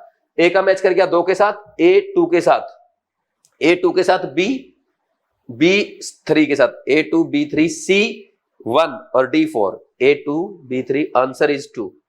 वैसे वो फर्स्ट अटेम्प्ट का क्वेश्चन है, लेकिन फिर भी एक पॉइंट ऐसा है जो इसमें मैं आपको बताना चाहता हूं, जो मैं आपको अलग से टेस्ट के वीडियो सॉल्यूशन के थ्रू सिखाना चाहता हूं, जो आपके एग्जाम में एज इट इज पूछा जा सकता है. क्या पॉइंट है वो समझना आप. ये है भाई, ये थी वो पीडीएफ. लास्ट में आ जाओ, जिसके पास बुक है ना, ये बुक है जिसके पास, वो ओपन कर दो अपनी बुक और लास्ट लेक्चर में आ जाओ. इसमें देखो पहले तो ये देख लो आप, ये वाला रहा Mn2 का test. Mn2 plus Mn sulphide की पीपीटी बनेगी, HCl के साथ बॉयल करेंगे MnCl2 बनेगा. फिर ये NaOH के साथ MnOH2 की व्हाइट पीपीटी देता है, जो ऑक्सीडाइज हो जाती है एयर में. क्या बना देगी? MnO2.H2O. ब्राउन पीपीटी बनती है, हाइड्रेट बनता है मैग्नीज डाइऑक्साइड का. या इसको ना पैसे दिखाने के बजाय MnOOH2 में भी दिखा देते हो. एक तो ये हो गया पहले वाला ब्राउन पीपीटी जो बना रहा था आपका. फिर इसके बाद देखना नेक्स्ट ये था आपका वेरी वेरी इंपॉर्टेंट, जो मैं आपको बताना चाहता हूं. कोबाल्ट 2 प्लस, इसको एक्वा डिसोल्व करते हैं, COCl2 बनेगा. इसको NH4OH के साथ जब न्यूट्रलाइज करके इसमें KNO2 ऐड करते हैं एसिटिक एसिड की प्रेजेंस में, येलो पीपीटी देता है. इसका मतलब कोबाल्ट 2 प्लस आयन प्रेजेंट है. ध्यान देना यहाँ पे कोबाल्ट 2 प्लस क्या है? KNO2 एसिटिक एसिड के साथ क्या बना रहा है? KCl potassium acetate NO and H2O plus. ध्यान दो क्या बना? K3CONO2 6. यहाँ पे कोबाल्ट +3 में है, यहाँ किसमें था? +2 में था. इसमें किसमें है? +3 में. तो कई बार बच्चे सोच जाते हैं इसमें कोबाल्ट +3 में आ रहा है, कोबाल्ट +3 का टेस्ट है. कोबाल्ट +3 का टेस्ट हमारे सिलेबस में नहीं है. हमारे सिलेबस में कोबाल्ट +2 का टेस्ट. तो टेस्ट कोबाल्ट 2 प्लस का है, लेकिन कंपाउंड जब येलो पीपीटी बनाता है उसमें कोबाल्ट +3 बनता है. ये आपको ध्यान रखना है, एग्जामिनर ये मिस्टेक करा सकता है. समझ आया कि नहीं? आप ये सिखाना चाहता था, बाकी तो आसान नहीं है. फिर इसके बाद और कौन सा था आपका? Mg वाला भी देख लो.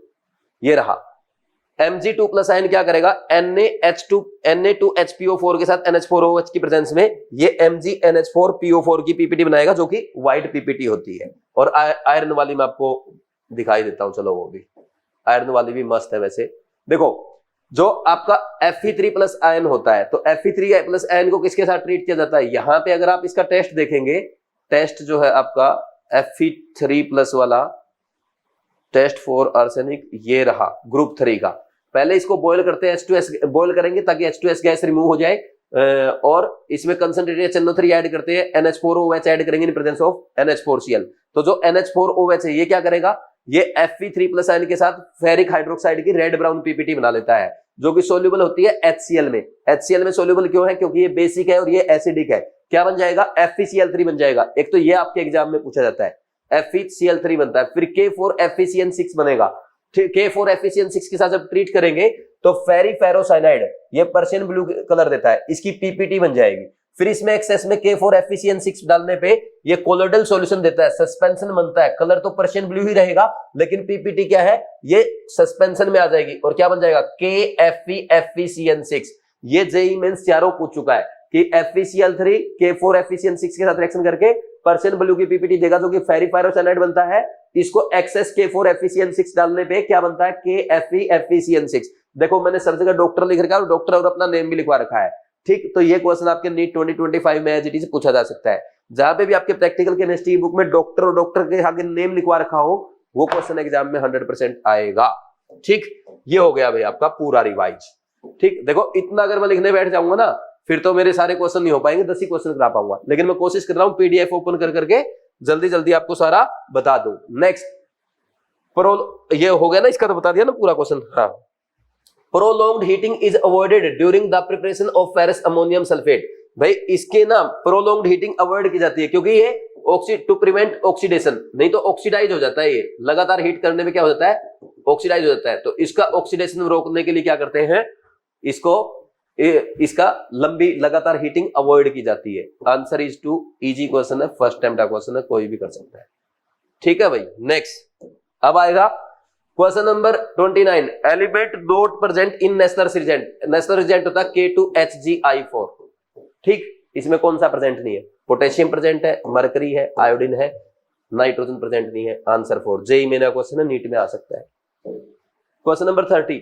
Formation of which complex among the following is not confirmatory test for Pb2 plus ion. देखो PbC2 प्लस आयन को एक तो हम पोटेशियम आयोडाइड के साथ ट्रीट करके PbI2 की येलो पीपीटी बनाते हैं। एक तो येलो पीपीटी ये बनती है आपके टेस्ट में, अगर आपने टेस्ट देखे हो पहले ही पेज पे पूरे, बहुत सबसे ज्यादा टेस्ट इसी के है, ठीक। सबसे ज्यादा रिएक्शन इसी की है। बाकी Pb2 प्लस क्या करता है? K2CrO4 के साथ क्या बनाएगा? PbCrO4 की भी येलो पीपीटी बनाता है। एक ये टेस्ट भी आपने पढ़ा होगा, ठीक। Next Pb2 plus ion Na2S के साथ ट्रीट कर दो या H2S सल्फाइड आयन के साथ ट्रीट करने पे लेड सल्फाइड की ब्लैक पीपीटी बनाता है।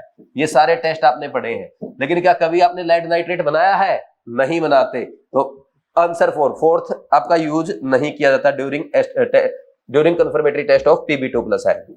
अच्छा क्वेश्चन है, आ सकता है एग्जाम में, है ना। कर लेंगे। 30 हो गया। इसके बाद आंसर लगा दिया क्या? आंसर 4 फर्स्ट टाइम का क्वेश्चन था।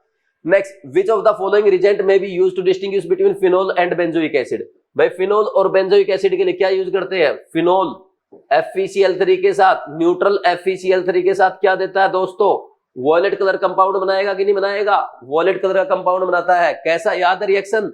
FeCl3 आप 6C6H5OH के साथ ट्रीट करना, क्या बन जाएगा? FeC6H5O होल 6 3- ये बन जाता है। इसके कारण वॉयलेट कलर आता है। बोलो कोई डाउट है क्या? कर लेंगे या नहीं कर लेंगे? ठीक। नेक्स्ट, न्यूट्रल FeCl3 के साथ सेपरेट कर सकते हैं। आंसर 4। क्वेश्चन नंबर 32 में क्या है? कॉलम 1 दे रखा, कॉलम 2 दे रखा है। कॉलम 1 में एनिलीन के लिए कौन सा टेस्ट लगाएंगे? एनिलीन में भाई नाइट्रोजन प्रेजेंट है, तो नाइट्रोजन का कौन सा टेस्ट है? रेड कलर विद FeCl3, ये तो नहीं आएगा। वॉयलेट कलर विद सोडियम नाइट्रोक्साइड, नहीं। Blue colour with hot and acidic solution of FeSO4, बिल्कुल सही है। जब नाइट्रोजन कंटेनिंग ऑर्गेनिक कंपाउंड को देखो, अगर नाइट्रोजन प्रेजेंट है ना तो NaCN बनता है। ये FeSO4 के साथ क्या बना लेता है? ये Na4FeCN6 की 6 बना लेगा। और इसमें ना H2SO4 भी रहता है, जो FeSO4 को फर्दर Fe+3 में ऑक्सीडाइज करा देता है। और फिर ये जो Fe3+ आयन है, ये यहां से इस FeCN6 कॉम्प्लेक्स के साथ, इस कॉम्प्लेक्स के साथ क्या बनाता है? FeCN6, ये पर्शियन ब्लू कलर की पीपीटी देता है।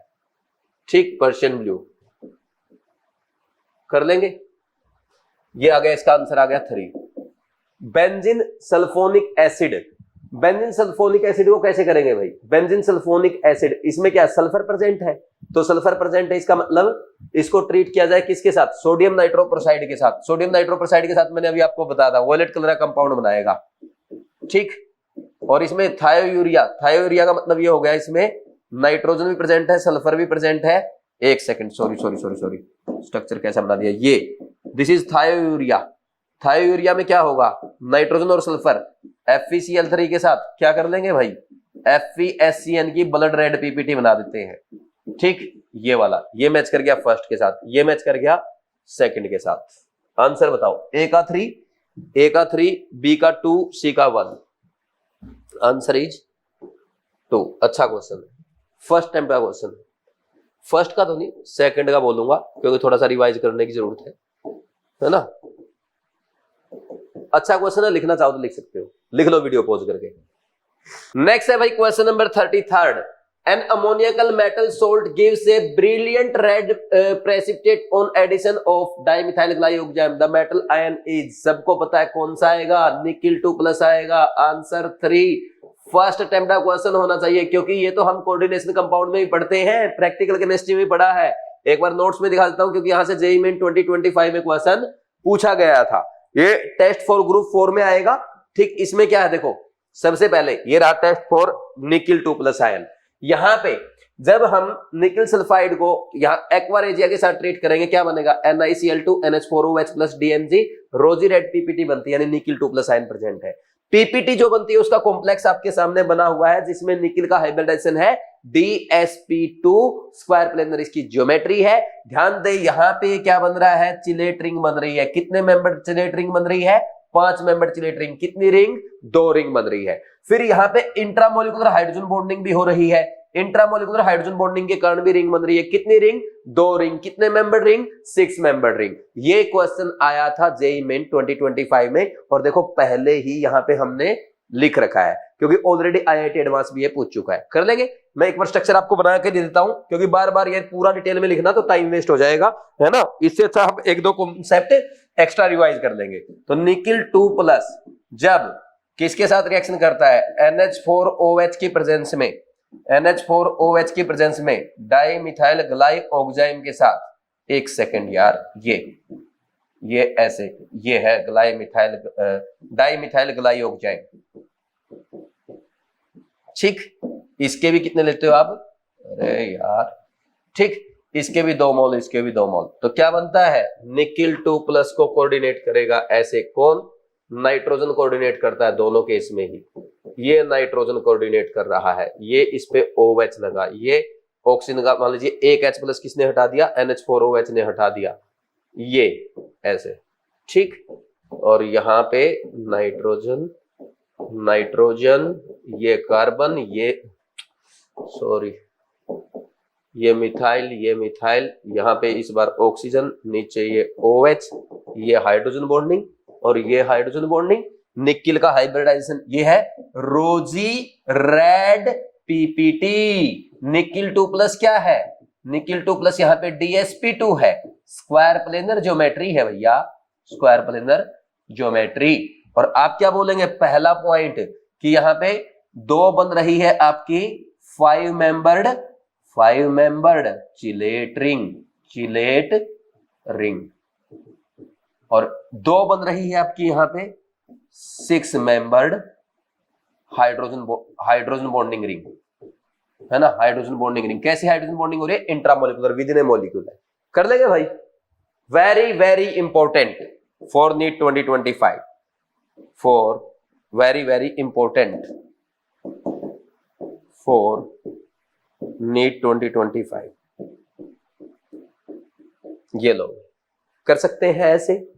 नेक्स्ट, इसके बाद क्या है? किसी को कुछ लिखना तो लिख सकते हैं इसमें क्योंकि बहुत इंपॉर्टेंट है। अगर आपको नहीं आता ना इसका तो नोट्स बनाओ अभी वीडियो पॉज करके, आता तो अच्छी बात है। Next question number 34, formula of Nessler's reagent पहले लिखवा चुका हूं, आंसर 3 है, पहले अटेम्प्ट का क्वेश्चन है। फिर इसके बाद question number 35, the test performed on the compound, भाई 2,4-DNP टेस्ट है और इन्फ्रेंस दे रखा है। ये बोल रहा है कि फिर कंपाउंड बताओ कौन सा है। एक्स कंपाउंड पे टेस्ट लगाए गए, 2,4-DNP टेस्ट लगाया गया, कलर्ड प्रेसिपिटेट बना। इसका मतलब पक्का एल्डिहाइड या कीटोन है। क्या है ये? कार्बोनिल सब्सटेंस है, यहां से पता चल गया। नेक्स्ट क्या बोल रहा है? आयोडोफॉर्म टेस्ट देता है। आयोडोफॉर्म टेस्ट देता है, पक्का मिथाइल कीटोन है। क्या है? मिथाइल कीटोन है। नेक्स्ट एजोडाई टेस्ट, इसने एजोडाई नहीं बनाया। एजोडाई नहीं बनाया यानी इसका मतलब इसमें NH2 ग्रुप प्रेजेंट नहीं है। तो अब देखो कौन सा आंसर आएगा। देखो सबसे पहले कार्बोनिल, इसमें कार्बोनिल ग्रुप है लेकिन इसमें मिथाइल कीटोन नहीं, सेकंड वाली कंडीशन नहीं है। इसमें देखो कार्बोनिल ग्रुप है, मिथाइल कीटोन भी बन रहा है, ठीक, और यहाँ पे NH2 भी नहीं है, तो ये आंसर आ जाएगा इसका, समझे। और ये वाला देखो, ये नहीं आएगा क्योंकि मिथाइल कीटोन नहीं है, और ये 2 एल्केनॉल तो है, ये 2 एल्केनॉल तो है, ये मिथाइल कीटोन एंड 2 एल्केनॉल देते हैं ये टेस्ट, ये मिथाइल कीटोन एंड 2 एल्केनॉल। अब ये टेस्ट तो दे देगा ये सेकंड वाला, लेकिन ये फर्स्ट वाला टेस्ट नहीं देगा, और ना ही यहाँ पे ये इसमें NH2 प्रेजेंट होने की वजह से ये एजोडाई टेस्ट भी दे देगा। एजोडाई टेस्ट नहीं देना था, ठीक। तो आंसर क्या आ गया? 2 आ गया। बहुत बढ़िया क्वेश्चन है। नीट में शायद इतना अच्छा क्वेश्चन ना आए, लेकिन प्रैक्टिस के लिए हम कर सकते हैं। जेईई में इनका पूछा हुआ क्वेश्चन है। देखो मैंने किस किस लेवल के क्वेश्चन आपको आज करवा दिए, इससे बाहर क्या आएगा अब इसमें प्रैक्टिकल में, है ना। नेक्स्ट, अच्छा आंसर तो लिख लो भैया इसका, आंसर 2। आंसर 2 ये फर्स्ट या सेकंड अटेम्प्ट का क्वेश्चन हो जाएगा ऐसे, है ना। आगे बढ़ जाएंगे, क्वेश्चन नंबर 36। वाह, ये आ गए आपके ग्रुप टेस्ट। भाई अब है ना यार, ये मैं टेबल नहीं बनाऊंगा अब, है ना, क्योंकि टेबल लिखूंगा तो मेरे को कम से कम 20 मिनट लगेगी, और पहले ही देखो कितना डिटेल में मैंने पढ़ा दिया। तो मैं एक काम करता हूँ, टेबल आपको दिखा देता हूँ, फिर एक काम कर लेंगे, साथ साथ मैच कर लेंगे, है ना, मैचिंग साथ साथ कर लेंगे। ये रही टेबल। इसमें क्या है भाई, सारे कैटायन को हमने 7 ग्रुप में बांट दिया। कौन कितने में? 7 में। सबसे पहला यहाँ ग्रुप लिखेंगे, यहाँ कैटायन लिखेंगे, और यहाँ लिखेंगे ग्रुप का रिजेंट कौन सा है, ऑब्जर्वेशन कौन सी है। तो ग्रुप 0 ग्रुप में आता है आपका NH4+, ये नेस्लर्स रिजेंट इसका ग्रुप ग्रुप रिजेंट है। K2HgI4 इसका फॉर्मूला होता है, ब्राउन पीपीटी बनाता है, ये एग्जाम में हमेशा पूछा जाता है। फिर ग्रुप 1 में रखे हमने Ag+, Hg22+ और Pb2+। ये दोनों हमारे सिलेबस में नहीं है, तो ये दोनों नहीं है तो इनको हटाया, Pb2+ ओनली। तो इसका ग्रुप रिजेंट कौन सा है? Dilute HCl। कौन सा होता है? Dilute HCl। डाइल्यूट HCl के साथ क्या करेगा? मेटल क्लोराइड की पीपीटी बना देगा। नेक्स्ट, ग्रुप 2 में Pb2+, कॉपर 2+ और AS3+ है। इन दो को एक ग्रुप में रखा, इसको अलग रख दिया। ये एक ग्रुप 2 का पार्ट ए, ये पार्ट बी, और ये हमारे सिलेबस में है नहीं, ठीक। इसका ग्रुप रिजेंट याद करना है, H2S gas in presence of dilute HCl। याद करने पड़ेंगे। कैसे याद करने, मैंने लेक्चर में सब करा रखा है, लेक्चर देख लेना एक बार। इसके जो लेक्चर में स्कैन कोड दे रखे हैं ना, वहां से स्कैन करके लेक्चर देखना, बहुत आसानी से याद करा रखे हैं। सल्फाइड का पीपीटी बनेगा। नेक्स्ट, ग्रुप 3 में देखो Fe3Al3+, Fe3+, क्रोमियम 3+, ये हमारे सिलेबस में नहीं है। इसमें NH4OH लिया जाता है इन प्रेजेंस ऑफ NH4Cl। हाइड्रोक्साइड की पीपीटी बनती है, एल्यूमिनियम की बनेगी gelatinous white PPT, silver colour की व्हाइट पीपीटी बनती है, आयरन की बनेगी रेड ब्राउन पीपीटी, क्रोमियम की बनेगी ग्रीन पीपीटी।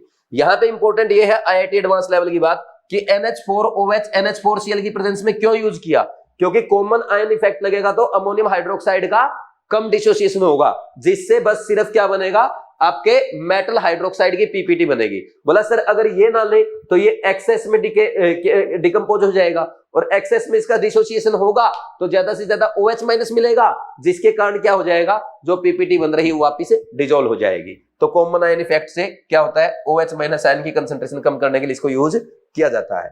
नेक्स्ट, ग्रुप 4 में देखो Mn2+, जिंक 2+, कोबाल्ट 2+। थोड़ा अगर आप नोटिस करेंगे ना, देखो आपके 0 ग्रुप में NH4+ ओनली, पहला मेटल आयन ग्रुप में एक ही आपके काम का, तो Pb2+ मेन देखा जाए तो जो आपके सिलेबस में है। ग्रुप 2 में Pb2+, Cu2+ है, दोनों +2 ऑक्सीडेशन स्टेट में है।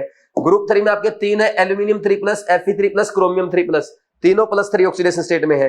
ग्रुप 4 में 4 है, चारों 3D के हैं, +2 ऑक्सीडेशन स्टेट में है। Mn2+, Zn2+, cobalt 2+, nickel 2+।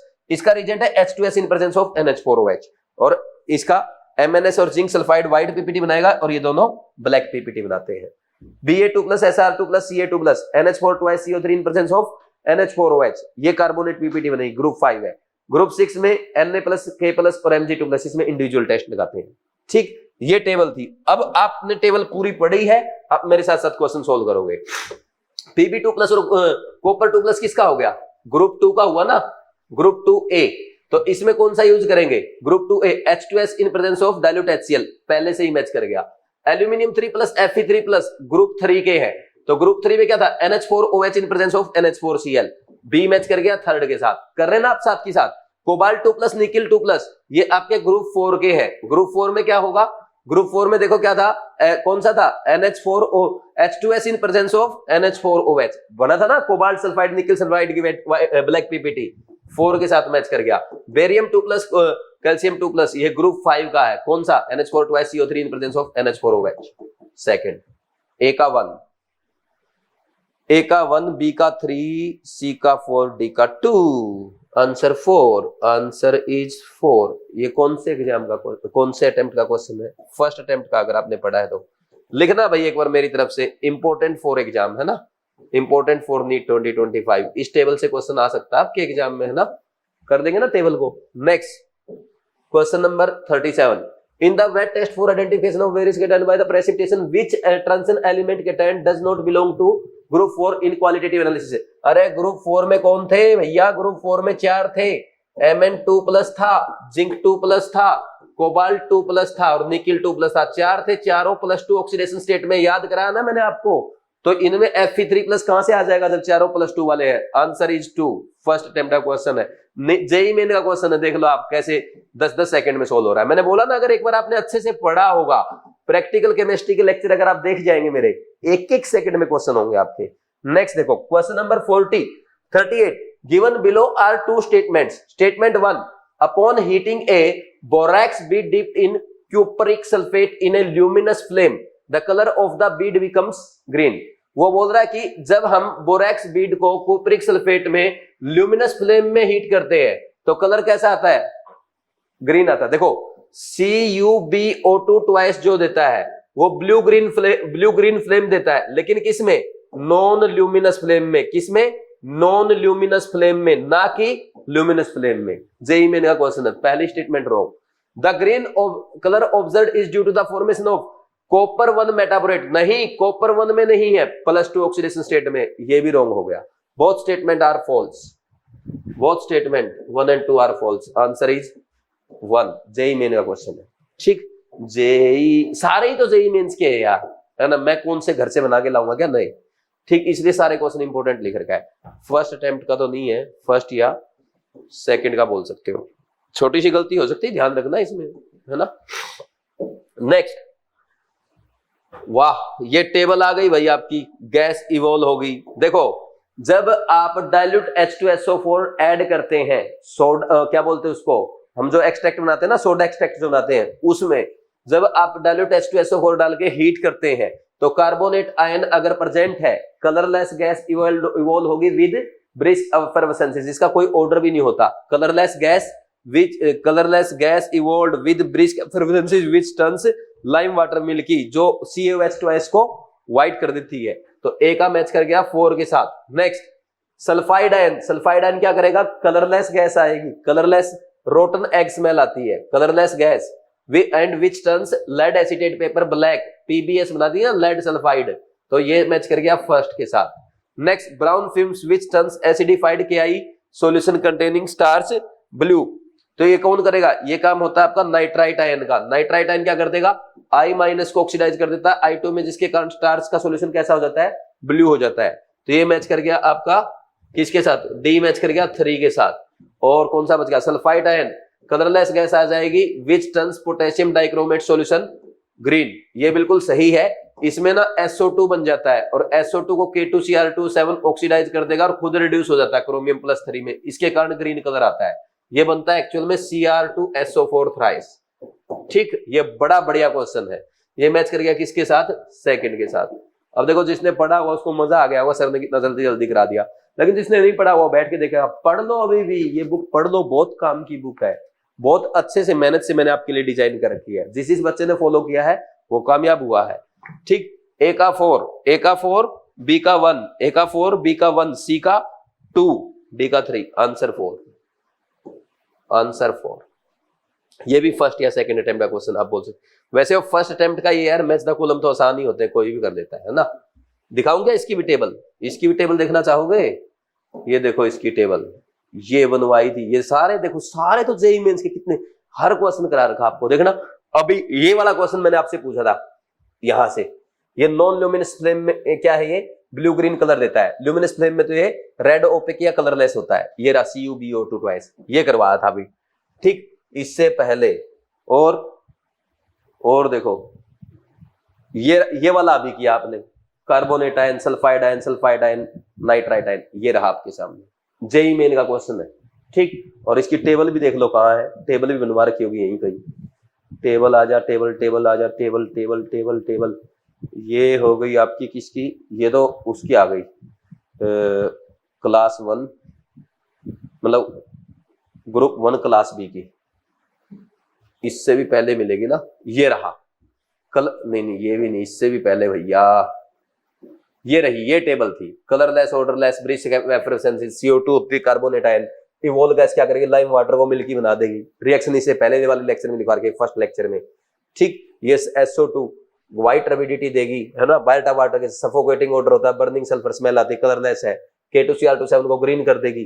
फिर ये आपका sulphide ion H2S gas, colourless with rotten egg smell, lead acetate paper को ब्लैक बना देगी। और फिर ये आपका कौन सा आ गया, ये वाला, ये ब्राउन फ्यूम्स नाइट्राइट आयन के कारण ये एसिडिफाइड KI के साथ क्या करेगा, स्टार्च सॉल्यूशन को ब्लू बना देगा।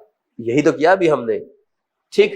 तो ऐसे टेबल में बहुत आसानी से लिख रखे हैं ना, बहुत सिंपल वे में। कोई बच्चा पहली बार पढ़ेगा ना इन नोट्स को, वो भी कर लेगा, है ना। देखो next question number 40, the hottest region of Bunsen flame shown in the figures given below is. देखो भाई यहां पे है ना, जो हॉटेस्ट रीजन होता है वो ये पॉइंट होता है यहाँ पे, ठीक। ये आपकी ये क्या है, ल्यूमिनस फ्लेम, ये नॉन ल्यूमिनस फ्लेम है। और इनके बीच में जो होता है ना, जो ये रीजन 2 इसने जो लिख रखा है, दिस इज हॉटेस्ट, क्योंकि यहाँ पे ना मैक्सिमम एयर होती है। तो मैक्सिमम एयर अगर होगी तो यहाँ पे क्या कहलाएगा, this is hottest region, hottest region, क्योंकि एयर की सप्लाई फुल मात्रा में होती है ना। और यहाँ पे होता है कंप्लीट कंबसन रीजन 4 में, और रीजन 1 में होता है इनकम्प्लीट कंबसन, ठीक। ये जेई मेन का क्वेश्चन है, आपके एग्जाम में पूछा जा सकता है। जेई मेंस में ऑलरेडी आ चुका है, इंपोर्टेंट फॉर नीट, याद करना है ना, कर लेंगे। फर्स्ट अटेम्प्ट का क्वेश्चन था, आंसर 2 ये हो गया 40। Next question number 40 first, reagent 1 naphthylamine and sulfonic acid in acetic acid is used for the detection of nitrite ion। Nitrite है, ध्यान देना, आंसर 2 फर्स्ट अटेम्प्ट, पहले ऑलरेडी हम कर चुके हैं, हो जाएगा ऐसे, ठीक। नेक्स्ट देखो, next question number 42, the potassium ferrocyanide solution gives a Prussian blue colour when added to. देखो FeCl3 में अगर आप पोटेशियम फेरोसाइनाइड डाल देते हैं, ये डालते हैं, तो क्या बनता है, Fe4FeCN6 होल थ्राइस फेरी फेरोसाइनाइड। ये मैं पहले ही बता चुका हूं आपको, फेरीसाइनाइड, ठीक। इसके कारण पर्शियन ब्लू कलर आता है, पहले ही बताया मैंने, है ना। तो आंसर क्या आ जाएगा बताओ अब, आंसर इज कौन सा इसका, FeCl3, आंसर इज FeCl3। ये भी हमारा फर्स्ट अटेम्प्ट का क्वेश्चन हो गया है, ठीक। नेक्स्ट इसके बाद आया क्वेश्चन नंबर 43, ये देखो, acidic ferric chloride solution on treatment with excess of potassium ferrocyanide gives a Prussian blue colour colloidal species. ये मैंने आपको पहले ही बताया। देखो अगर हम FeCl3 में K4FeCN6 ऐड करते हैं तो ये बनता है फेरी फेरोसाइनाइड। क्या बनता है, फेरी फेरोसाइनाइड की ब्लू PPT। क्या बनेगा, पर्शियन ब्लू PPT, यानी आपको इसमें साफ ऐसे एक PPT नजर आएगी, कैसे कलर की, पर्शियन ब्लू कलर की। मैं ऐसे दिखा देता हूं, ये देखो, ये ऐसे PPT नजर आएगी आपको, ठीक, फेरी फेरोसाइनाइड की। और अगर आपने एक्सेस में क्या ले लिया, एक्सेस ऑफ K4FeCN6 डाल दिया तो क्या बन जाएगा, ये बन जाता है KFeCN6, ये बन जाएगा, ठीक। And this is Persian blue colloidal solution बनता है, ठीक। मैं पहले भी आपको बताया था, क्या बन जाएगा, पर्शियन ब्लू कोलोइडल सॉल्यूशन।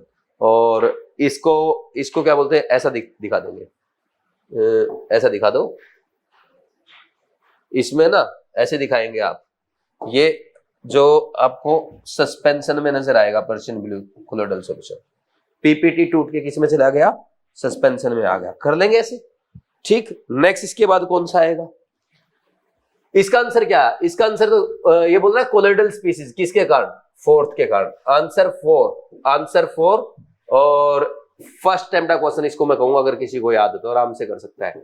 लिखो very very very very very very very very important for NEET 2025 आ सकता है आपके एग्जाम में सोल्ट एनालिसिस का एक क्वेश्चन। जब भी आप FeCl3 को K4FeCN6 के साथ ट्रीट करते हैं, फेरी फेरोसाइनाइड की पर्शियन ब्लू पीपीटी बनती है, और अगर K4FeCN6 आपने एक्सेस में डाल दिया, ये पीपीटी क्या है, सॉल्यूशन में आ जाएगी, कोलोइडल सॉल्यूशन बनाएगी, जिसके कारण पर्शियन ब्लू सॉल्यूशन आता है, कोलोइडल सॉल्यूशन होता है। सस्पेंशन में आपको पर्शियन ब्लू कलर के पार्टिकल्स तैरते नजर आएंगे, और फॉर्मूला कंपाउंड का हो जाएगा KFeFeCN6, ठीक। जेई मेंस ने एक बार ये पूछा FeCl3, जैसे मैंने लास्ट क्वेश्चन में आपको बता, फिर बोला कि FeCl3 किसके साथ पर्शियन ब्लू पीपीटी देता है, K4FeCN6 के साथ। एक बार पर्शियन ब्लू का फॉर्मूला पूछा, और एक बार ये वाला क्वेश्चन पूछ लिया, अगर एक्सेस में K4FeCN6 FeCl3 के साथ ट्रीट करेगा, कौन सा कंपाउंड बनेगा जिसके कारण पर्शियन ब्लू कोलोइडल सॉल्यूशन आता है, तो KFeFeCN6 आपके सामने है, ठीक। इनमें से कोई भी क्वेश्चन नीट में आ सकता है, पूरा आपको याद होना चाहिए, ठीक। Next very important JEE Main का क्वेश्चन है भाई, नीट में आ सकता है, ऐसे क्वेश्चन आने चाहिए, तब मजा आएगा मुझे तो पढ़ाने में। An inorganic compound acts on treatment with concentrated H2SO4 produces brown fume and gives dark brown ring with FeSO4 in the presence of concentrated H2SO4। Dark brown ring क्या हो गया, ब्राउन रिंग टेस्ट, याद आया क्या कुछ, brown ring test किसके कारण होता है, नाइट्रेट आयन का होता है। नाइट्राइट नहीं बोल रहा मैं, नाइट्रेट बोल रहा हूं, ध्यान देना। Also complex X gives precipitate Y when in solution its solution in dilute HCl is treated with H2S gas। तो क्या किया है, H2S गैस पास कर दी इन डाइल्यूट HCl, ये समझो आप इस बात को, यानी ग्रुप 2 हो गया।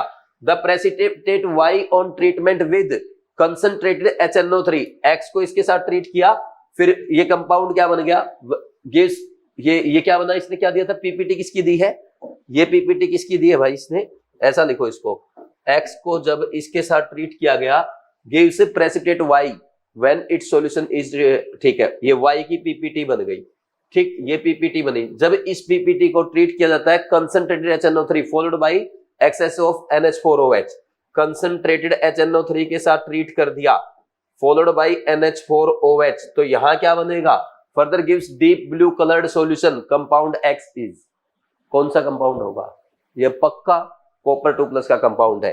क्यों, क्योंकि यहाँ पे CuNH3 होल 4 2+, ये वाली पीपीटी बनी है, ये पीपीटी आई है, ठीक। समझ, सॉरी, ये ब्लू सॉल्यूशन आया है, ये ब्लू कलर आया है, इसके कारण डीप ब्लू कलर इसी का होता है, ठीक। तो कॉपर 2+ आयन है, नाइट्रेट आयन, तो क्या हो जाएगा, CuNO3 ट्वाइस, ये आपके उसमें करवा रखा है मैंने, ठीक। दिखाऊं आपको, ये आपके नोट्स का क्वेश्चन है, जे इसमें बुक में, आप खुद चेक करना है, क्या बार बार दिखाना है, सब पढ़ा रखा है, ठीक, फॉर्मेलिटी थोड़ी है कोई। आंसर क्या आ जाएगा, copper nitrate. Answer is third, easy question है, फर्स्ट अटेम्प्ट में तो आप नहीं करेंगे, डर के सेकंड अटेम्प्ट में कर देना, क्योंकि इतना लंबा क्वेश्चन जब आपको पढ़ने में आता था आप छोड़ गए भाग देते, बाकी था ही नहीं इस क्वेश्चन में कुछ, पहले शुरू से ही हिंट मिल गई थी नाइट्रेट आयन, और नाइट्रेट आयन की हिंट भी नहीं मिलती, फिर भी सब में नाइट्रेट आयन ही है, नाइट्रेट आयन ही है। बाकी आपको मेन हिंट यहां से चाहिए थी, डाइल्यूट HCl H2S में, तो इसका मतलब क्या है, Pb2+ या कॉपर 2+ प्रेजेंट है। और फिर मुझे कैसे पता चलता था कि कॉपर 2+ है, क्योंकि कॉपर 2+ अमोनिया के साथ क्या बनाता है, डीप ब्लू सॉल्यूशन देता कि नहीं देता, यहां से हिंट मिला मेरे को, तो समझ गया मैं कि कॉपर 2+ है, ठीक। ऐसे करते हैं। Next question number 45, a white salt dissolve, अच्छा इस पे भी लिख लेना, नीट 2025 में आ सकता है, नीट में आ सकता है, नीट 2025 में आएगा, लिख लो ऐसे क्वेश्चन पे। तो एक आध इतना बड़ा लेंथी क्वेश्चन भी आना चाहिए, ताकि डर के बच्चे भाग जाएं, है ना। रिवाइज वाले तो फिर भी 180 करके आएंगे। Next question number 45, a white sodium salt readily dissolve in water to give a solution which is neutral to litmus. When silver nitrate solution is added to the aforementioned solution, white PPT is obtained which does not dissolve in dilute nitric acid. The anion is, वो बोल रहा है एक white sodium salt है, dissolves readily in water to give a solution which is neutral to litmus. White salt dissolves readily in water, water में तो dissolve कहाँ होगा, ठीक, we dissolve to give a solution which is neutral to litmus, ठीक है। When nitrate solution is added to the aforementioned solution a white PPT is obtained which does not dissolve in dilute nitric acid. अच्छा, ये white salt की बात कर रहा है, कोई सोल्ट है, व्हाइट सोल्ट, ठीक, ये सोल्यूबल है किसमें, soluble in water, soluble in water, ठीक। और फिर जब इसको किसके साथ ट्रीट किया जाता है, AgNO3 के साथ ट्रीट करते हैं, किसके साथ, AgNO3 के साथ, क्या बनता है, Ag की पीपीटी बनेगी, यहां बनती है इसकी white PPT, not soluble in dilute HNO3, यही दिया ना। अब याद करो क्या है, अब सोचो क्या है, ये सल्फाइड आयन है, कार्बोनेट आयन है, सल्फेट आयन है या क्लोराइड आयन है, ये पक्का क्लोराइड आयन है। और यहाँ पे ये पता क्या है, NaCl है, व्हाइट सोल्ट, जो कि पानी में डिजोल्व हो जाता है डालते ही, ठीक। और यहाँ पे AgNO3 के साथ ये बनाएगा AgCl की व्हाइट पीपीटी, जो कि डाइल्यूट HNO3 में इनसोल्यूबल होती है, ठीक। आंसर आ जाएगा क्लोराइड आयन, आंसर इज 4। ऐसे करेंगे, समझे या नहीं समझे, ठीक। ये थोड़ा सोचने वाला क्वेश्चन, मतलब इसमें थोड़ा सा ना आपको चांस चाहिए, ठीक। नेक्स्ट देखो भाई, आंसर 4 आ गया, फर्स्ट अटेम्प्ट का क्वेश्चन था या सेकंड अटेम्प्ट, लिख लो इसको, ठीक। और किसी को कुछ लिखना तो इसको लिख सकता है, फिर आगे बढ़ेंगे। नेक्स्ट है भाई क्वेश्चन नंबर 46, ये आ गया आपका प्रैक्टिकल फिजिकल केमिस्ट्री का question. The strength of an aqueous NaOH is most accurately determined by titrating, note bracket में लिख रखा है, consider that an appropriate indicator is used. Aqueous NaOH in a pipette, नहीं पीपेट तो use ही नहीं करते हैं, aqueous NaOH in a volumetric flask and concentrated H2SO4 in a conical flask, नहीं। NaOH in burette and H2SO4 in conical flask, ये भी नहीं है।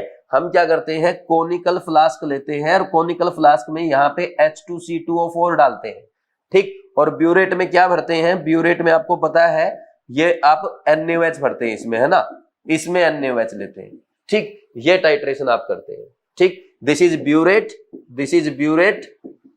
And this is conical flask, ये करते हैं हम लोग टाइट्रेशन, ठीक।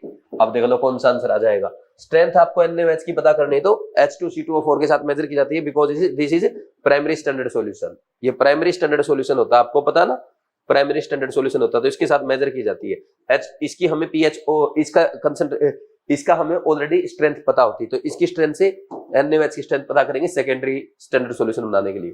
नेक्स्ट देखो क्या आंसर आ गया, 4th आ गया, जेईई मेंस में आया था। देखो जेईई मेंस में कितने बेसिक क्वेश्चन पूछे जा रहे हैं, ठीक। आंसर 4, जिसको आता है वो फर्स्ट अटेम्प्ट में करके आएगा भैया। Next question number 47, statement 1, in titration between strong acid and weak base methyl orange is suitable as an indicator. In titration between strong acid and weak base methyl orange is suitable indicator. देखो strong acid है और क्या है, weak base है, इसका मतलब pH कहां रहने वाली है आपकी, तो पीएच आपकी आएगी 7 से कम, और पीएच 7 से कम अगर आएगी, यानी ये आपका, अगर इसको इंडिकेट करूं, ऐसा आपका ग्राफ बनने वाला है। ये यहां पे अगर मैं पीएच लिखूं और यहां पे वॉल्यूम लिख दूं, किसका वॉल्यूम लिख दो, बेस का लिख दो, ठीक। तो क्या होगा, पहले एसिड है, धीरे धीरे इसकी कंसंट्रेशन बढ़ेगी ऐसे, फिर ये ऐसे, एक सेकंड यहां पे दिखाना भी पड़ेगा कितना, यहां पे लगभग मान लीजिए 7 है, तो 7 से बहुत ज्यादा ऊपर मत करना, ये ऐसे, बस। यहां पे क्या है, ये 4 से ये 3.3 से 4.5 मिथाइल ऑरेंज यूज किया जा सकता है। अब इसने देखो यही पूछा है क्या, in titration between strong acid and weak base methyl orange is suitable indicator, बिल्कुल सही बात है। For titration of acetic acid and NaOH phenolphthalein is use not a suitable indicator. भाई एसिटिक एसिड वीक एसिड हो गया और strong base हो गया, तो वीक एसिड स्ट्रॉन्ग बेस की पीएच कैसे उठेगी, भाई ये 7 है ऑलरेडी, वीक बेस की क्या, यहाँ पे ये NaOH की वो लेंगे ना वॉल्यूम, और यहाँ पे पीएच, यहाँ पे बेस की ले रहे हम बार बार, है ना। तो अब ग्राफ ऐसे बनेगा, देखो पीएच, इसमें एसिड में क्या करो, आप डालते जाओ, क्या डालते जाओ, बेस डालते जाओ, ऐसे पीएच बढ़ेगी इसकी, 14 तक जाएगी, है ना, ज्यादा बढ़ाने पे। तो यहाँ पे आराम से आप ये फिनोप्थलीन यूज कर सकते हो, फिनोप्थलीन। ठीक, इनकी पीएच रेंज याद होनी चाहिए आपको। इसकी होती है 8.2 से 10.3, तो इस पीएच रेंज में टाइट्रेशन आ रहा तो ये यूज कर सकते हैं। इसकी होती है 3.3 से 4.5। ये अच्छा क्वेश्चन है, ठीक। तो पहली स्टेटमेंट तो सही है, दूसरी गलत है। वो बोल रहा है फिनोप्थलीन यूज नहीं किया जा सकता है, फिनोप्थलीन तो यूज करेंगे। तो बोलो statement 1 is true and 2 is false. 1 true 2 false, answer 4 आ जाएगा। क्या आंसर आएगा? 4 आएगा। गुड क्वेश्चन है, फर्स्ट या सेकंड अटेम्प्ट में आपको कर देना चाहिए था। इसमें भी कोई डाउट है तो आप इसको लिखना चाहें तो लिख सकते हैं, ठीक। Next question number 48, an indicator x is used for studying the effect of variation in the concentration of iodide ion on the rate of reaction of iodide ion with H2O2 at room temperature. The indicator X forms blue colored complex with compound A present in the solution. The indicator X and compound A respectively are. मैं काम करता हूं, ये देखो पूरा ना एक cloak reaction है और पूरा एक्सपेरिमेंट है लगभग आधे घंटे का। तो मैं 2 से 3 मिनट में इसको रिवाइज करा देता हूं आपको, और उसमें जो याद करना है वो बता देता हूं, फिर क्वेश्चन सॉल्व करेंगे, ठीक। आपके लिए भी आसान हो जाएगा। देखो एक बार, अब आ जाओ इसमें, लास्ट लेक्चर में जाना पड़ेगा हमें, है ना। एक सेकंड, यहां पे ये वाला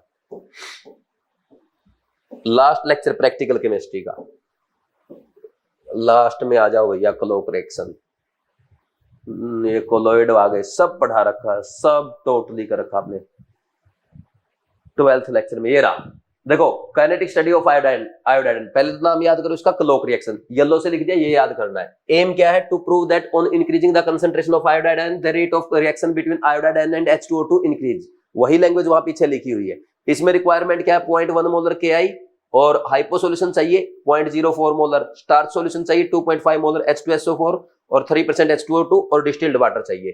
तो इसमें रिएक्शन क्या होती है? आयोडाइड आयन को H2O2 ऑक्सीडाइज करेगा I2 में, और I2 क्या करेगा? स्टार्च के साथ ब्लू कलर दे देगा। अब ये ब्लू कलर क्या होता है? यहां पे एक्सेस ऑफ I2 बन रहा है ना। तो Na2H2O3 क्या करता चलेगा? इसको ना, ये लिमिटिंग रिजेंट लेते हैं आप, ये क्या करेगा? इसको साथ के साथ पैरेलल डिसअपियर करता चलेगा, ब्लू कलर को डिसअपियर करेगा। जैसे I2 बनता जाएगा, उसको ना सोडियम आयोडाइड में हाइपो सॉल्यूशन रिड्यूस करता जाएगा। जैसे ही ये खत्म होगा तो यहाँ पे इसका I2 का स्टार्च के साथ ब्लू सॉल्यूशन आएगा। जैसे ही ब्लू सॉल्यूशन आएगा, जस्ट वैसे ही हम क्या कर देंगे? स्टॉप वॉच को रोक देंगे और टाइम नोट कर देंगे। समझ आया कि नहीं? पूरा एक्सपेरिमेंट कैसे होता है देखो। We note time taken to form blue solution and repeat this experiment at different concentration of KI. देखो मैं पूरा डिटेल में बता रहा हूं आपको। सबसे पहले हम एक क्या करेंगे? एक सॉल्यूशन बनाएंगे। ये सॉल्यूशन बनाया हमने A, इसमें 25 ml H2O2, H2SO4, 5 ml starch और 195 ml वाटर ले लिया। फिर दूसरा सॉल्यूशन बनाएंगे जिसमें 10 ml KI रखा, 10 ml Na2H2O3 और 80 ml H2O रखा, ठीक। अब हम ऐसे ही एक C सॉल्यूशन बनाएंगे। इसमें देखो सेम सॉल्यूशन बनेगा, इसमें वाटर थोड़ा सा कम KI ज्यादा। फिर एक सॉल्यूशन और बनाएंगे, उसमें वाटर और कम KI और ज्यादा, यानी B से ज्यादा कंसंट्रेशन C में होगी KI की और C से ज्यादा D में होगी। अब क्या करते हैं? A और B का 25-25 ml लेंगे और एक एक्सपेरिमेंट करेंगे, दोनों को मिलाएंगे। जब मिलाएंगे तो यहाँ पे I माइनस को H2O2 ऑक्सीडाइज कर देगा I2 में, लेकिन जैसे ही I2 में ऑक्सीडाइज करेगा Na2H2O3 इसको रिड्यूस कर देगा NaI में। लेकिन NaI क्या है? लिमिटिंग रिजेंट है। तो जैसे ही ये खत्म होगा, ये कम अमाउंट में रहेगा, जैसे ये खत्म होगा तो I2 क्या करेगा? स्टार्च के साथ नीला कलर दे देगा सॉल्यूशन में। तो जैसे ही नीला कलर आएगा उस टाइम को हम नोट कर लेंगे। मान लीजिए वो टाइम आता है T1। फिर हम एक बार फिर 25-25 ml की A और B की रीडिंग लगाएंगे, तो फिर टाइम आएगा T2। तो इन दोनों का एवरेज टाइम ले लेंगे T1 प्लस T2/2, मान लीजिए 150 सेकंड आ गया। फिर यही एक्सपेरिमेंट हम C के साथ रिपीट करेंगे। A का 25 ml, C का 25 ml, दो बार रीडिंग लेंगे T1 T2, दो रीडिंग लेंगे किसके साथ? A प्लस C की, जैसे B की ली थी। तो इसमें टाइम जो आएगा वो घट जाएगा अपने आप, क्योंकि I माइनस की कंसंट्रेशन बढ़ गई तो उसके कारण रेट ऑफ रिएक्शन बढ़ जाता है। फिर हम टाइम A और D के साथ करेंगे जिसमें और ज्यादा कंसंट्रेशन है, तो यहाँ पे जो एवरेज टाइम आएगा वो और कम हो जाता है। तो टाइम धीरे धीरे डिक्रीज हो रहा है, तो किसके? कंसंट्रेशन ऑफ आयोडाइन बढ़ा, टाइम घटा, यानी रेट ऑफ रिएक्शन बढ़ रहा है। ये हमने प्रूव कर दिया। समझ आया या नहीं आया? तो ये पूरा एक्सपेरिमेंट मैंने आपको बताया। अब देखो जेईई मेंस का क्वेश्चन भी करा देता हूं इसके बाद। अच्छा इसमें नहीं है, ठीक, वो इसमें है, अपने क्वेश्चन बैंक में है, मैं भी करवा दूंगा। देखो ये मतलब इसमें पेपर में है। नेक्स्ट देखो, अब पढ़ो इस क्वेश्चन को। यहां पे an indicator x is used for studying the effect of variation in concentration of iodide ion on the rate of reaction of iodide ion with H2O2 at room temperature. इसी experiment की बात कर रहा है। यहां पे इंडिकेटर कौन है? इंडिकेटर कौन है? I2 किसके साथ कलर दे रहा है? स्टार्च के साथ। तो स्टार्च इज इंडिकेटर, एक्स क्या हो गया, एक्स हो गया आपका स्टार्च।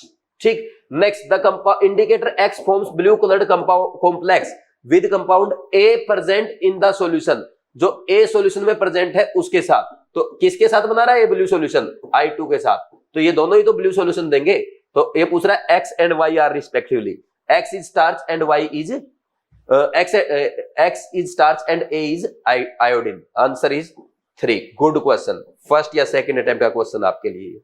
कर लेंगे या नहीं कर लेंगे भाई, हो जाएगा ऐसे सोल्व। ठीक, नेक्स्ट देखो question number 49. The dark purple color of KMnO4 disappear in the titration with oxalic acid and in acidic medium. The overall change in oxidation number of the manganese in the reaction is. देखो क्या करते हैं हम लोग यहाँ पे क्या करेंगे, ये H2C2O4 लेते हैं और इसमें ऊपर से है ना क्या डाल देंगे, KMnO4 डालते हैं, इसमें KMnO4 रहता है, ये पर्पल कलर का होता है।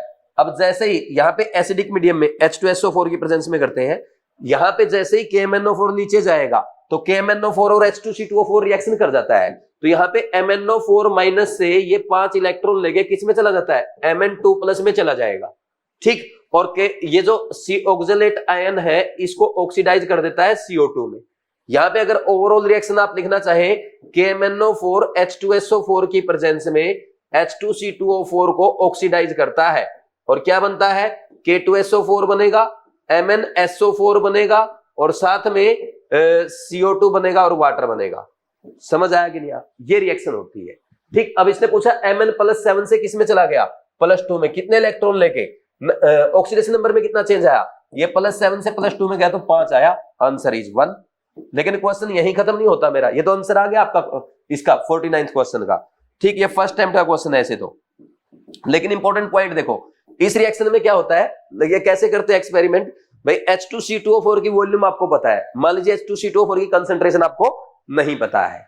ठीक, तो अब या H2C2O4 की हमें नहीं पता है, सब H2C2O4 की पता है, इसकी नहीं पता, तो हम क्या करेंगे, यहाँ पे KMnO4 ड्रॉप बाय ड्रॉप डालेंगे, जैसे ही जाएगा H2C2O4 के साथ रिएक्शन करेगा, इसका पर्पल कलर डिसअपीयर हो जाएगा। तो जैसे जैसे drop by drop drop by drop drop by drop डालते जाएंगे, ये जितना KMnO4 जब तक H2C2O4 है रिएक्ट करता जाएगा, खत्म होता जाएगा। लेकिन जैसे ही कंप्लीट H2C2O4 खत्म हो जाएगा, KMnO4 यहाँ पे अपीयर हो जाएगा, उसी टाइम हम स्टॉप लगा देंगे। यहाँ पे वॉल्यूम मेजर कर लेंगे। ठीक, वॉल्यूम मेजर कर लेंगे, इसका वॉल्यूम हमें पता था, इसकी कंसंट्रेशन हमें पता थी, तो इसकी कंसंट्रेशन कैलकुलेट कर लेंगे कैसे, number of equivalent of KMnO4 equal to number of equivalent of H2C2O4 करके आ जाएगा ऐसे क्वेश्चन। ठीक, ये होता है आपका रेडॉक्स टाइट्रेशन। ठीक, अब इसमें क्या होता है, जब ये रिएक्शन स्टार्ट होती है शुरू में रेट स्लो होता है, लेकिन जैसे जैसे रिएक्शन प्रोसीड करती है रेट ऑफ रिएक्शन बढ़ता है। क्यों बढ़ता है, बिकॉज इस रिएक्शन में जो MnSO4 बना है, this work as self catalyst for this reaction, ये खुद ही कैटालिस्ट का काम करने लगता है, जिसके कारण रेट ऑफ रिएक्शन बढ़ जाता है। एग्जाम में क्वेश्चन पूछा जाता है। नेक्स्ट, KMnO4 के साथ टाइट्रेशन के दौरान H2SO4 ही यूज किया जाता है। आप यहाँ पे HCl यूज नहीं करते। क्यों यूज नहीं करते, क्योंकि HCl क्या करेगा, खुद ही क्या करेगा, खुद ही रिड्यूस करने लग जाएगा KMnO4 को। करना किसको चाहिए, H2C2O4 को, और जब ये रिड्यूस करने लग जाएगा तो आपके रिजल्ट सही नहीं आएंगे। कि HCl यूज नहीं करते, ना ही HNO3 यूज करते हैं। HNO3 भी क्यों यूज नहीं करते, क्योंकि HNO3 यूज किया तो वो खुद ही ऑक्सैलिक एसिड को ऑक्सीडाइज कर देता है, तो ये भी यूज नहीं किया जाता है। कर लेंगे भाई, ये आ गया आपका आंसर। अब बताओ, इसका तो आंसर आ ही गया था, आंसर 1। ठीक, लिख लो इसमें जो कुछ लिखना है, अगर लिख लिया तो नेक्स्ट लास्ट क्वेश्चन, ये आपका काइनेटिक स्टडी ऑफ आयोडाइड वाला क्वेश्चन है। बढ़िया क्वेश्चन है, जेईई मेंस का क्वेश्चन है। ऐसे क्वेश्चन एग्जाम में आने चाहिए, तभी एग्जाम का स्टैंडर्ड सुधरेगा, है ना। अगर ऐसे क्वेश्चन आएंगे तो मजा आ जाएगा बीवाइज के बच्चों को, क्योंकि ऐसे ही डिटेल में पढ़ाया जाता है। देखो क्या लिखा, for kinetic study of iodide of the reaction with H2O2 at room temperature always use freshly prepared starch solution. बिल्कुल सही बात है, स्टार्च सॉल्यूशन फ्रेश लेते हैं, ऐसा नहीं कि 6 महीने पुराना ले लिया, 3 दिन पुराना ले लिया, बिल्कुल फ्रेश लिया जाता है, सही रीडिंग के लिए, है ना। Always keep the concentration of sodium thiosulphate solution less than KI, बिल्कुल सही। KI को एक्सेस में रखा जाता है, सोडियम थायोसल्फेट को लिमिटिंग, ये LR होता है आपका रिएक्शन में, मैंने बार बार वहां पे बोला था आपको। ठीक, ये भी सही स्टेटमेंट है। तीसरा, record the time immediately after the appearance of blue colour, बिल्कुल सही है, जैसे ही ब्लू कलर आए तब टाइम नोट करते हैं। Record the time before the appearance of blue colour, wrong है। Always keep the concentration of sodium thiosulphate solution more than KI solution, wrong है। तो क्या पूछा उसने, चूज द करेक्ट आंसर। इनमें से आपको करेक्ट आंसर बताना, करेक्ट स्टेटमेंट कौन सी है। ABC is correct statement, answer is ABC है ना ओनली, आंसर इज 1। ये हमारा फर्स्ट या सेकंड अटेम्प्ट का क्वेश्चन था। ठीक है भाई, तो ये था आपका प्रैक्टिकल केमिस्ट्री के टेस्ट के सॉल्यूशन।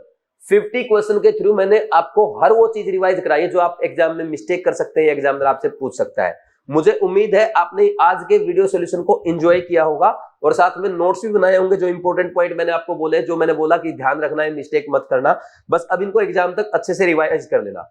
एक रिक्वेस्ट लास्ट में मैं आपसे जरूर करूंगा, जिन बच्चों ने अभी तक प्रैक्टिकल केमिस्ट्री तैयार नहीं की है वो आज ही अमेजन से ये प्रैक्टिकल केमिस्ट्री की बुक ऑर्डर करें। इस बुक में मैंने आपको मेरे हैंड रिटन नोट्स प्रोवाइड कर रखे हैं, सारे कोटा क्लासरूम के ही नोट्स है, और इसमें जहां पे भी ब्लू पेन से हाईलाइट करके लिखा है सिर्फ वही पॉइंट इंपॉर्टेंट है, वही आपको रिवाइज करने हैं, वही आपके एग्जाम में पूछे जाएंगे।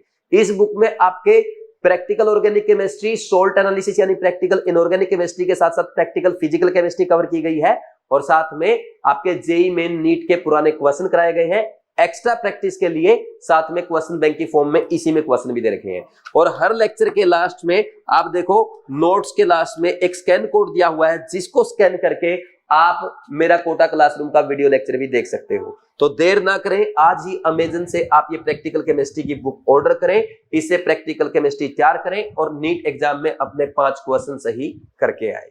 ठीक, और अपना एक ऑनेस्ट रिव्यू देना ना भूलें, और बाद में नीट एग्जाम के बाद मुझे आगे थैंक यू बोले। ठीक है भाई, अभी मैं आपको थैंक यू बोलता हूं, अपने इतने पेशेंस के साथ सुना, आप इतना अच्छे से मुझे फॉलो करते हो, हमेशा मेरी बातें मानते हो। इतने अच्छे बच्चे कम ही टीचर्स को मिल पाते हैं जो कि अच्छे से सर को फॉलो करते हैं। Thank you very much, all the best.